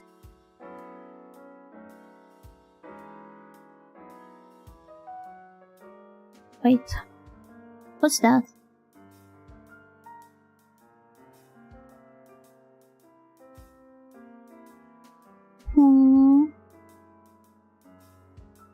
Yeah, that's a lot of news.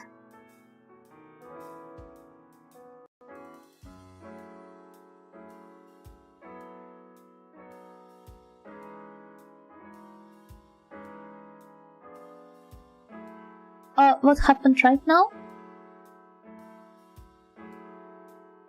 Did anything change for you guys? It's for me, oh boy, it did. In a bookmark click? Yeah. But what exactly happened? I mean, there's nothing particularly interesting about my bookmarks. I was tabbed out.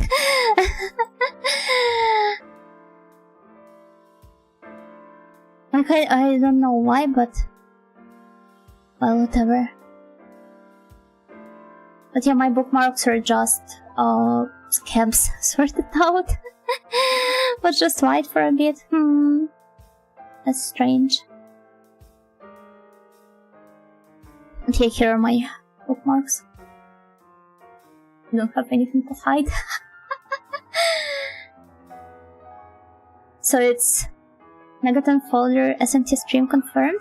It's basically the artists that I would like to commission now for some SMT inspired artworks specifically.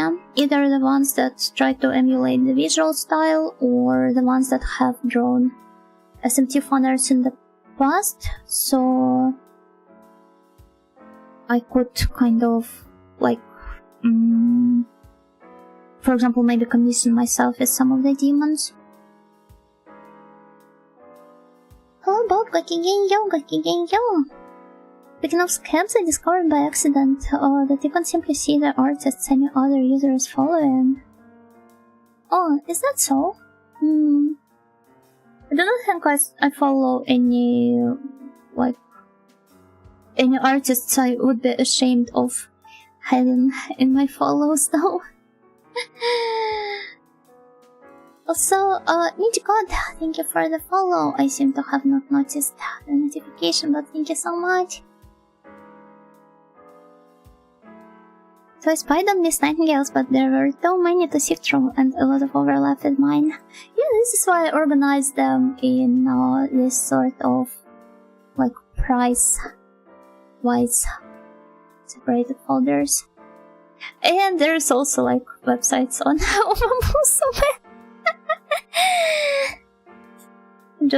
So I just have it here at hand. I've never combed this cab and I'm not sure how. So basically you find an artist, if you feel like doing it.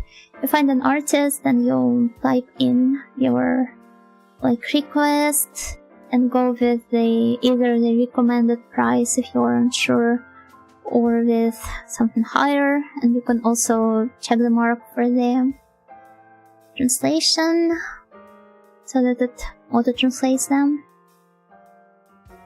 Have a text file where I list them under the characters or hints I believe their style best fits, and the price next to the URL. That's another really clever way of organizing it, but I haven't gotten around to doing this stuff. I used to keep a table in the Notion, like a spreadsheet in the Notion with different tags. Like if the artist does, for example, some animated works or video, or if their art style falls into some specific category, like if it tries to, for example, replicate the retro anime style, or if it's more realistic. or if they have a focus on the backgrounds, like stuff like this. But it was a bit more daunting to keep rather than, like, compared to this simple folder system. I invent them when I've already commissioned them. Yeah, it's really wise. Where do you get these magazines? Is there a website that archives them? Yeah, it's on archive.org.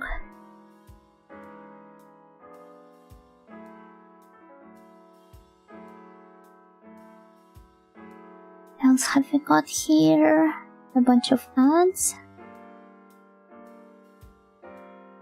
A bunch of interviews. The whole racing game cabinet. Soul Calibur. I never knew that Link appears in Soul Calibur. I thought it was a game with like strictly original characters.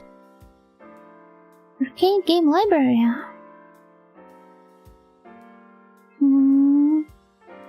Now honestly, this is such a text-heavy magazine. And like there's a lot to go through. But even if we just skim through the pages rather than actually read it, it is still quite fun. Also, it lists different events.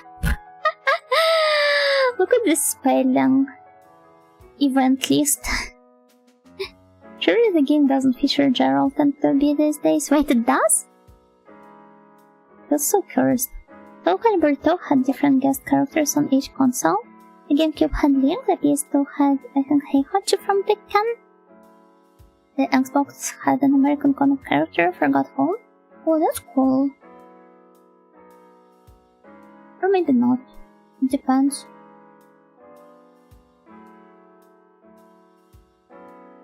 But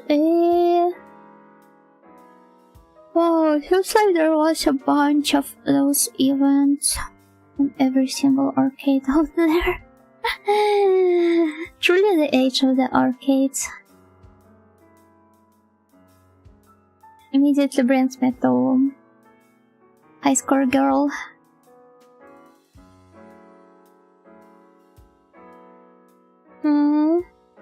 Game school. What is the game school? What could you learn in the game school? Is it some Galga they're playing? Okay, no, it's not. But I still don't recognize the game. Mongorin. Perhaps they're like developers, and it's a game dev school rather than the gameplay school. So there's something called Mogurin, Mirage Hearts. Wait, I feel like I've heard the name Mirage Hearts before, but at the same time it sounds so generic that it could have been literally anything. Or I'm really happy for you, or I'm sorry that happened, depends. It's just that I don't really have strong enough of a stance on collabs like that. Mirage Hearts, have you guys heard of it before? Because it somehow sounds really familiar, but I don't know why.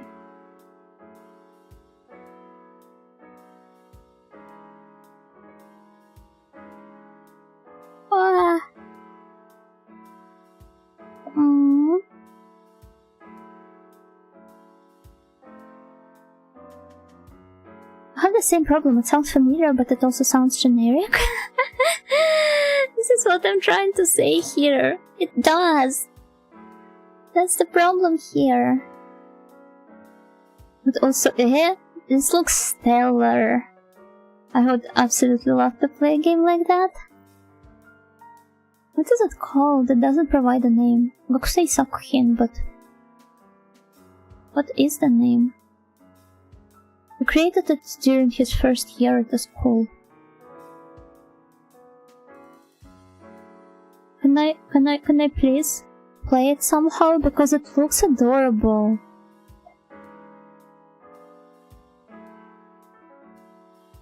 But or there might be some. No, there weren't. They probably feature a bunch of interesting information in the interviews. Oh my gosh.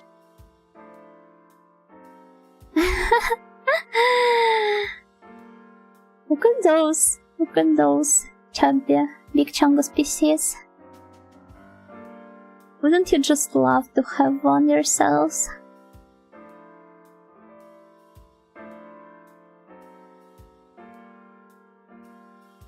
Oh, here the artwork. Oh, sorry about that.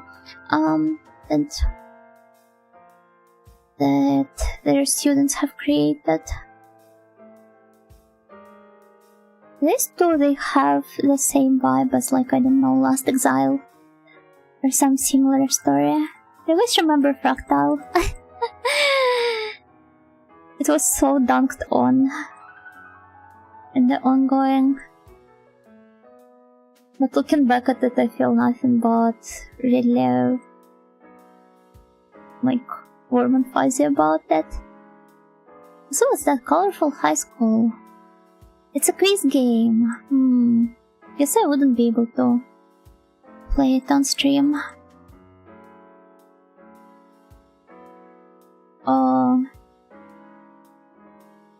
Namco's super popular food theme park is called Ikebukuro something something Stadium.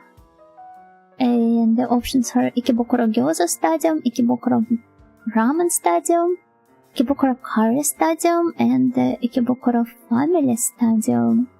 I wouldn't be able to answer any of those. But the artworks are really pretty. These games are just as much of my bane as the Mahjong games are. Oh, look! The Azumanga game.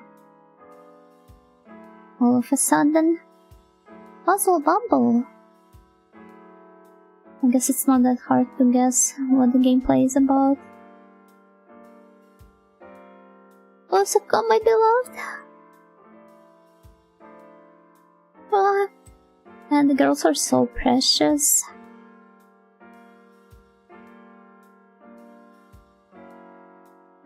I'm somehow getting more Ipia than I thought I would. Hey, what's that? Airflow. Another racing game? Beat Racing 2DX. Several images of 8 style. I don't know what's that, but it looks really cool. And oh, look at this girl's design.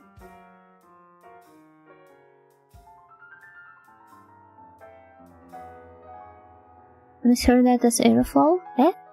No! No! I was just reading whatever is written there. Eriko, she's also quite cute. Early 2000s style. You can really see this shift in the style. It's really funny how we basically underwent a 10 years time skip compared to the previous magazine. It's so funny seeing how the design sensibilities as well as the overall gaming landscape has changed. What's that? Monster Gate. I love the bunny girl, but it's so hard to tell the characters apart. Could be anybody.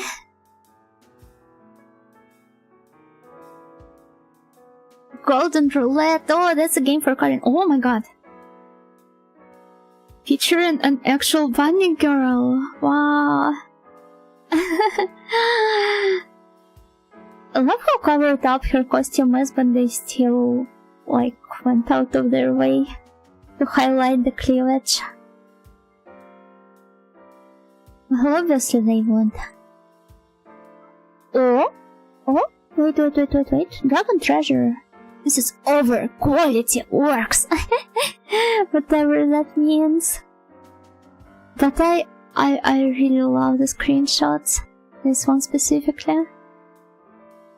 I think it just kind of recreates the feeling of running through a pseudo 3D dungeon in a dungeon crawler. It looks fun. It looks fun, and it's wait, what? Holy over quality. Yeah. Man, a lot of those slogans of the old days are just something else. Oh, shooting game apparently, huh? No, wait. Masu Medaru. You can see it from here. And even if I could, I just do not know what they mean by this.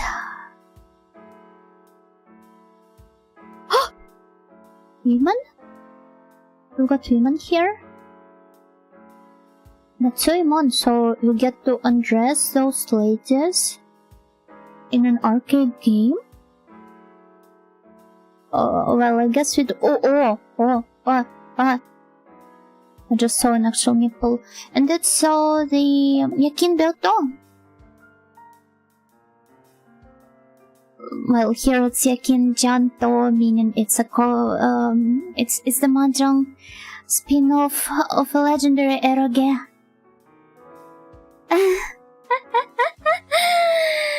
Of course, there would be one. Scandalous.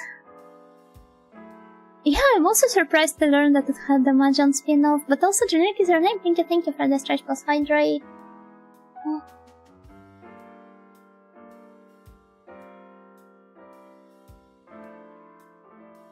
But yeah, you get to undress all those poor women. What is going on here? And are those the developers? Or the gamers? I'm not sure.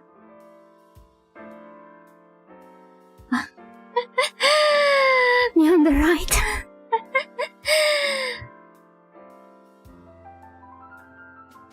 So true.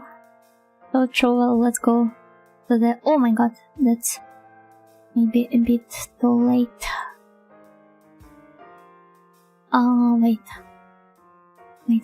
Wait. No, it should be. Should be slightly later than that, maybe even much more later. But it's okay, we're slowly approaching the next page. Oh, here it is. Wow, just look at this Morrigan, and it even features their colored version. I assume you can just switch your hair part. Oh yeah? Evangelion soap tissue? Huh? Eh?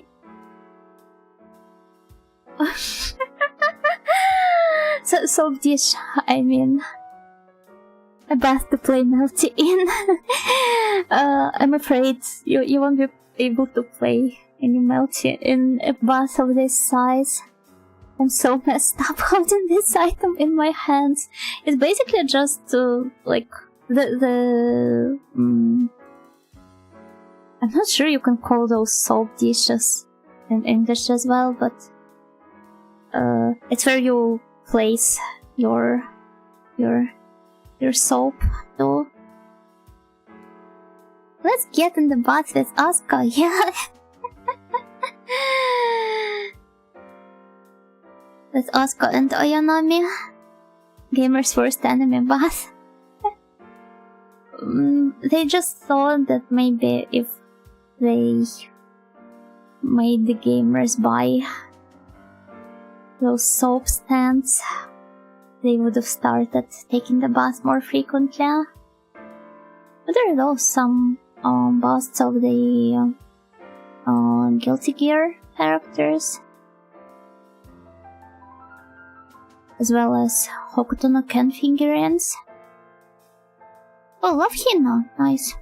And this is Hi-Fi, which I don't know what this is. I'm just going to assume this is also some Mahjong game. But I love these girls' drills. Honestly, we've seen a lot of really powerful drills today. I'm very satisfied as the audio summon training. It kind of charged me up with the real audio energy. Oh!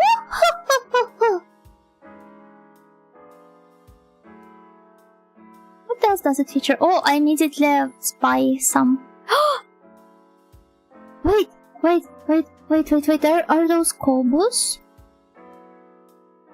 Huh? Oh, no. Those are Gundams. I thought those were Kobus from Sakura Taisen. I got so happy. And then, all of a sudden, it was something completely different. Oh, but it also features the girls from Onegai Teacher, the girls from the Street Fighter, I guess it is. There's more Gundam figurines. Plamos, I'm sorry, not the figurines. What? So precious, look! It's the Animal Crossing plushes. The pie activates neurons, but the Mahjong threat remains. If anything, it looms over us. But yeah, I also loved those figurines of the Galaxy Angel girls. I really love the proportions and the daikon legs. So lovely.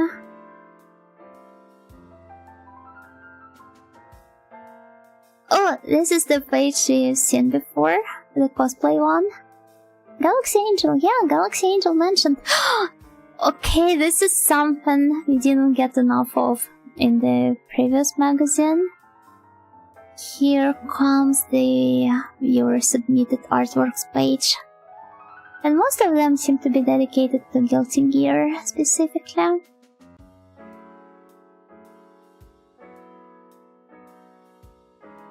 Oh, I love this artwork of Ino. It's really nice. I wonder how many of those people became actual artists. If you can, for example, find the artworks, the childhood artworks of your Twitter favorites here. Oh, this is a lovely Bridget.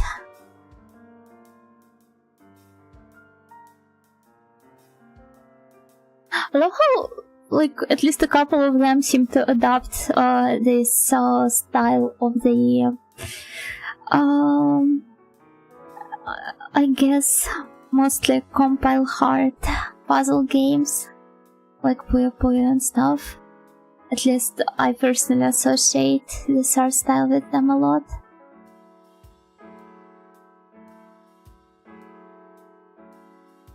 Oh yeah, it's very cute. Also the live report of the Ash concert. Oh, and there's even more artworks.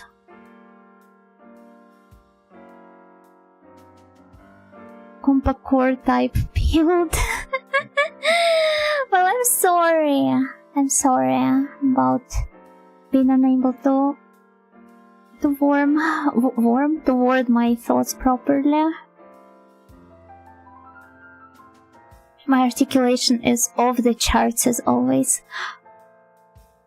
Just look at those drills. Look at them, it's so beautiful. Cake Miruka. So cute. Some of the artworks are actually really good. Ah, but this one, yeah. Anyway.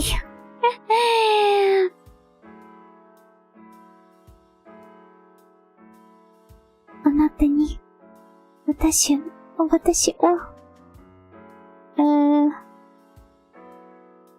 what does it say here? It's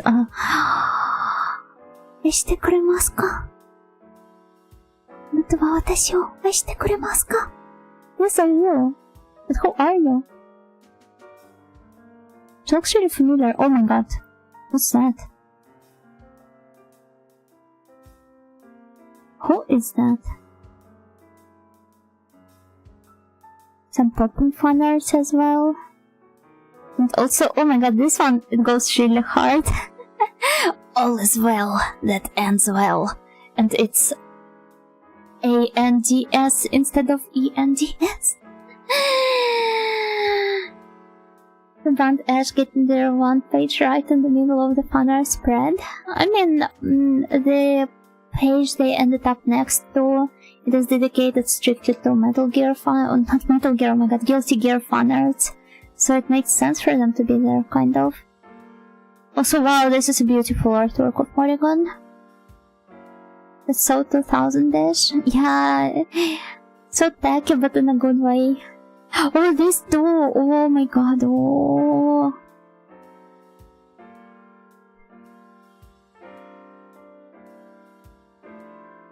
This looks really good. Something I would do the redraws of as a child. What is the old man with bunny? I don't know who is that supposed to be.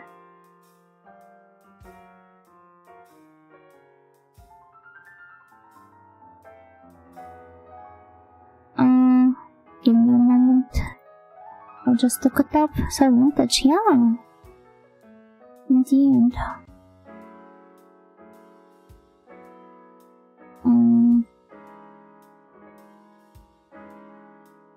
Wait.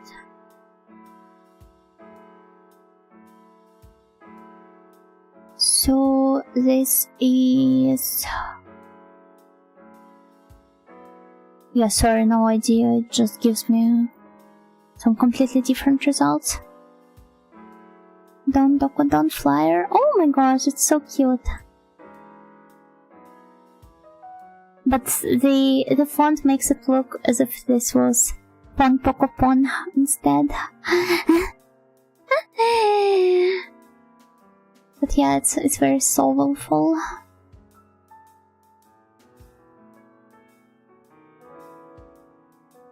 It's an arcade game, interesting. Yeah, looks more like a home console one. Oh.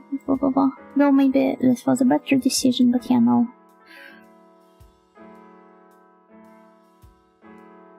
So lovely.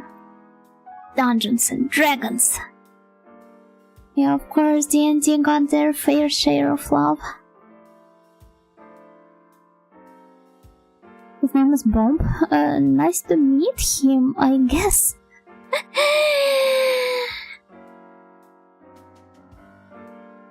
Man, a lot of those are really nice. Not even for the time, but in general. If I saw something like this pop up on my Twitter feed, I would probably have smashed that like button.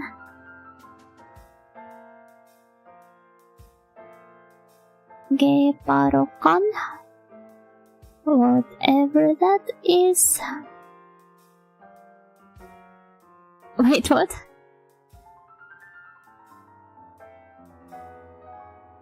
Of course, in the early 2000s. It would feature the guides on how to surf the net. So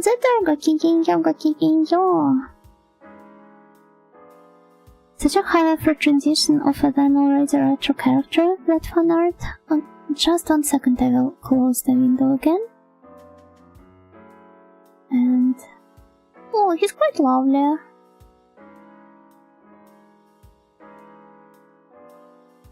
Crack out the magnifying glass for this one. It's not that bad though. It's fine. Dwarf coded, pretty much, yeah.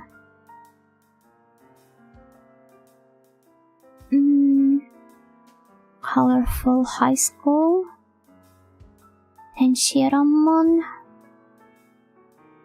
I used to really obsess over the concept art and character design spreads in the art box of my favorite games and anime, and obviously I didn't have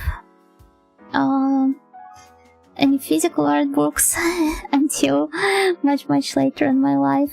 So yeah, in my elementary to middle to high school phases, I would just go through the scans and just drool over them. But boy, just look at that. This is what I call proper shifuku. Well, maybe not all of it though. This one kind of sucks, for example. But this dress, it's so adorable. I love how she effortlessly styles and the scarf here as well. Oh, the socks are such a nice detail.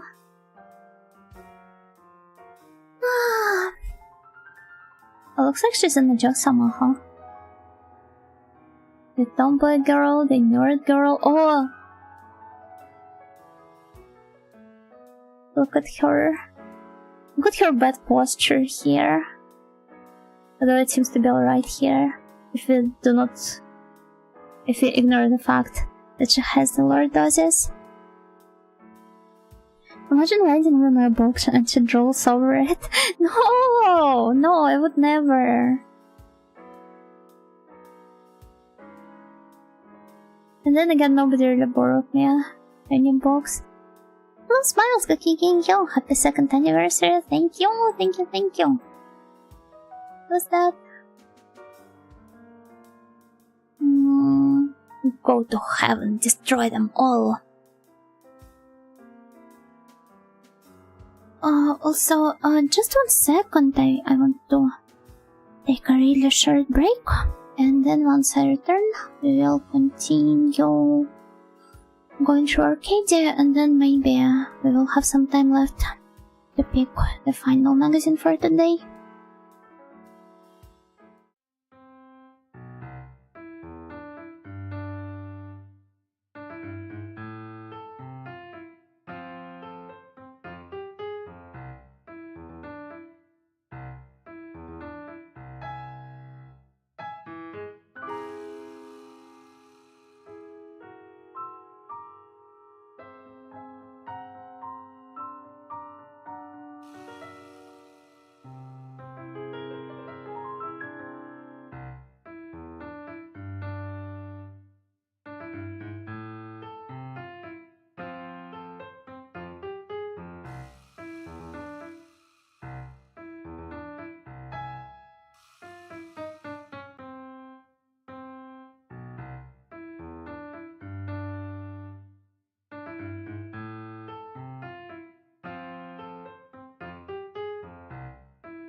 go to bed soon. Thank you for the stream. Oh, thank you for watching. Good night, PPA.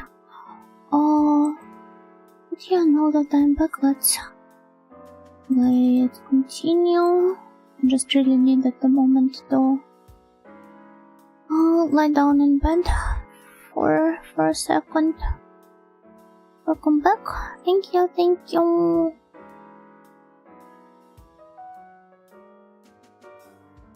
It's really beautiful, huh?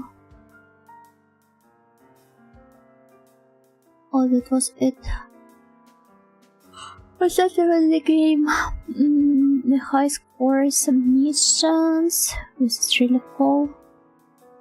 Does it even work? Ah, so the different game centers, they just provide the high scores for the arcades they have featured, as well as the names of the people that left them. Welcome back, Alex. Happy 2nd anniversary. Thank you so much. You should rest if you're tired. I probably will, but I want to at least finish reading this magazine. And then, who knows, maybe I will have some energy left in me to just go through some English language one. And if I don't,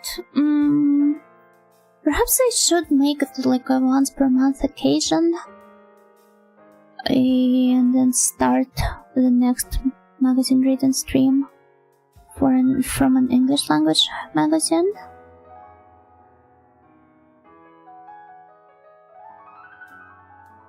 Anniversary sleeping stream. Yippee! This is like a really cool idea.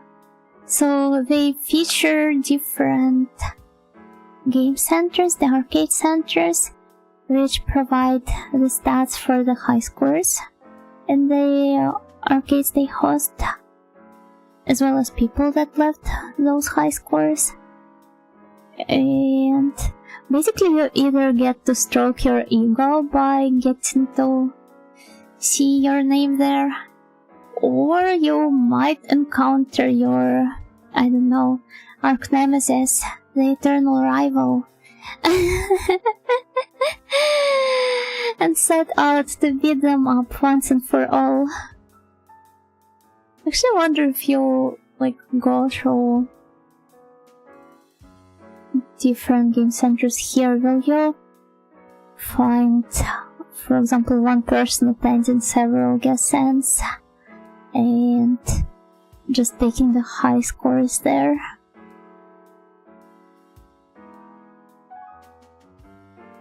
It's really fun. It's been interesting, yo. I'm really glad you guys had fun, because I was super hesitant about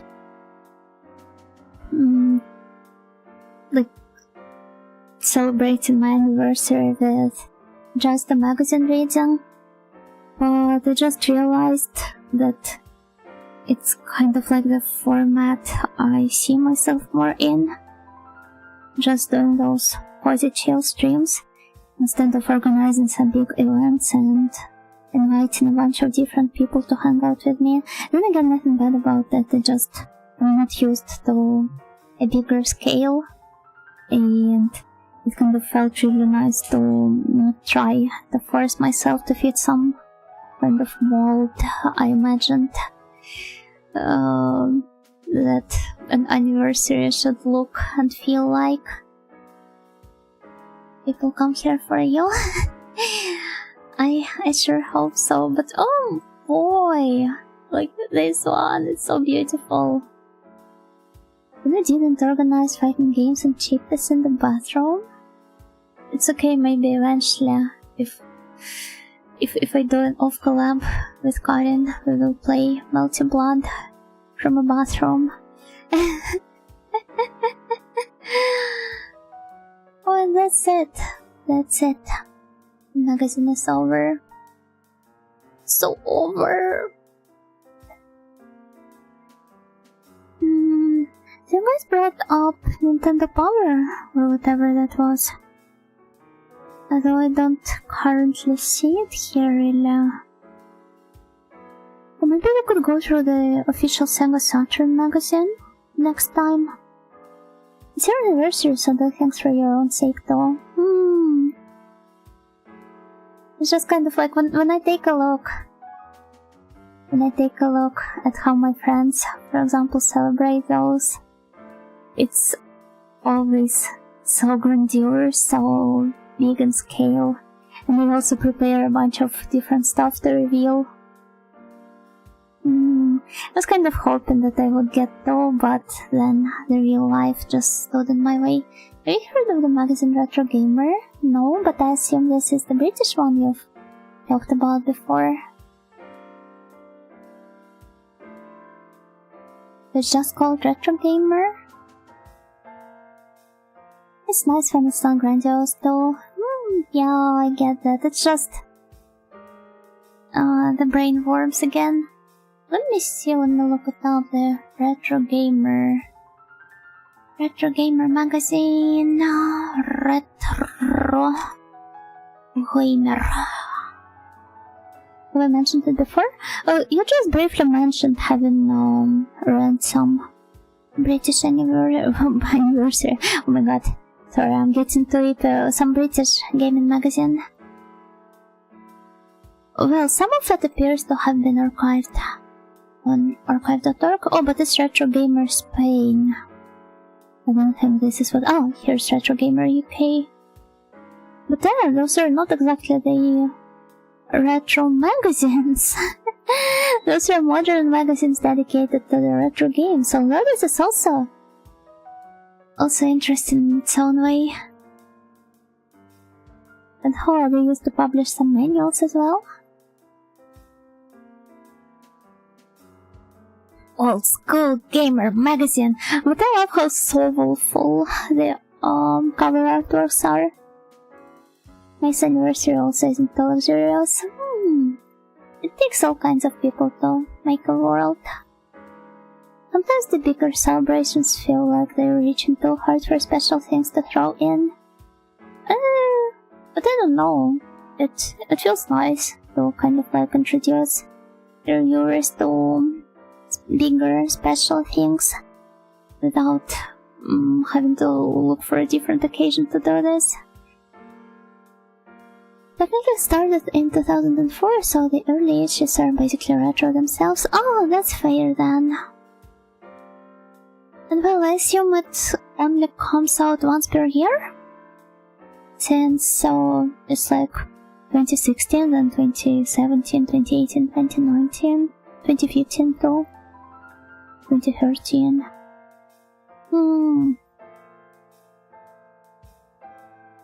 I'd assume there's a lot of like material packed in there. Let me just open some random one. Looks like the older ones, they haven't been archived though. Ah, okay.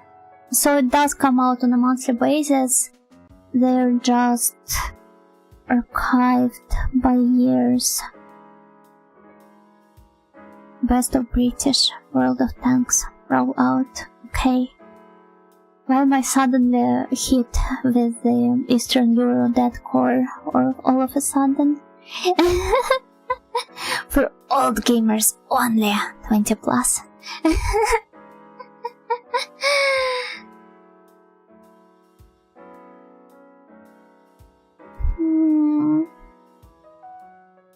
Oh, Dizzy, I think Alicia has played this one before. Really recommend I pick it up, right? Page 56? You suggest I open page 56?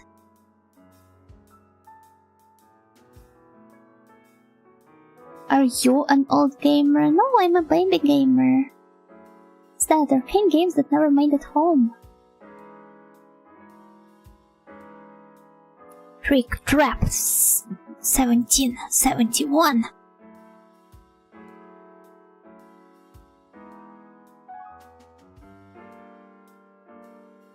The evolution of PC Engine, here it is, yeah. further century of cult gaming and examines the tricky pieces of hardware that help define the cult console.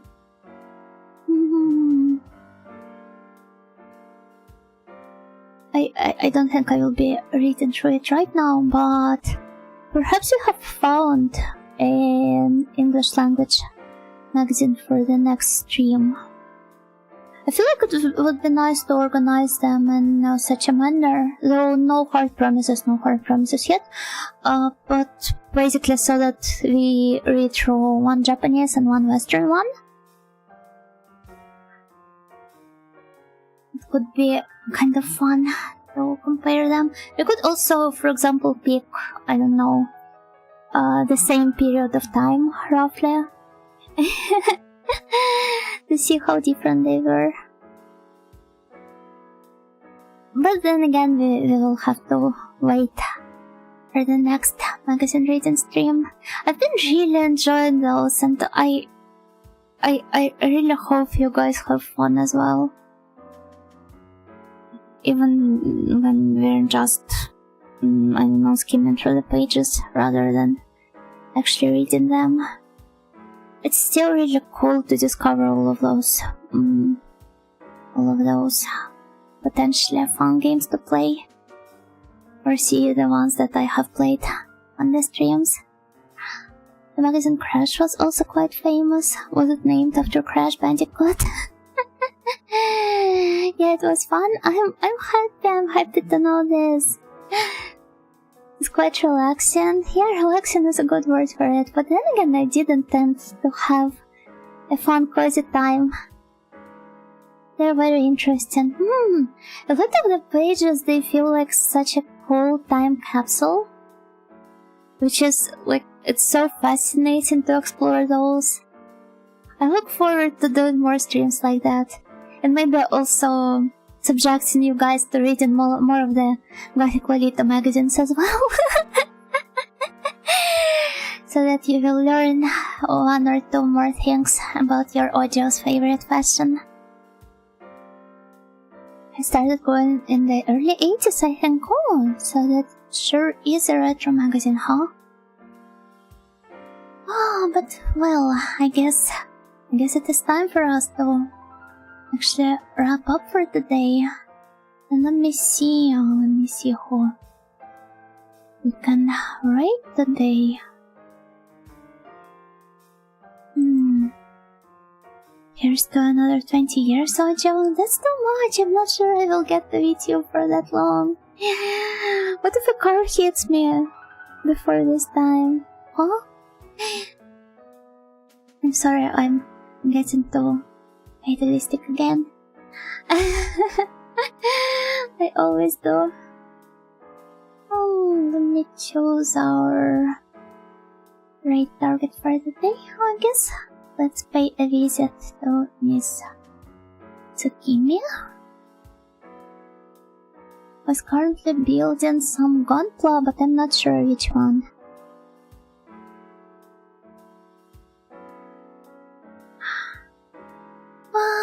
What if a car hits me before that time? Yeah, what if? But well, yeah, good night everyone. What's so for today? And bye bye. See you maybe even tomorrow, but I don't know yet. I have a call-in with my parents tomorrow evening, so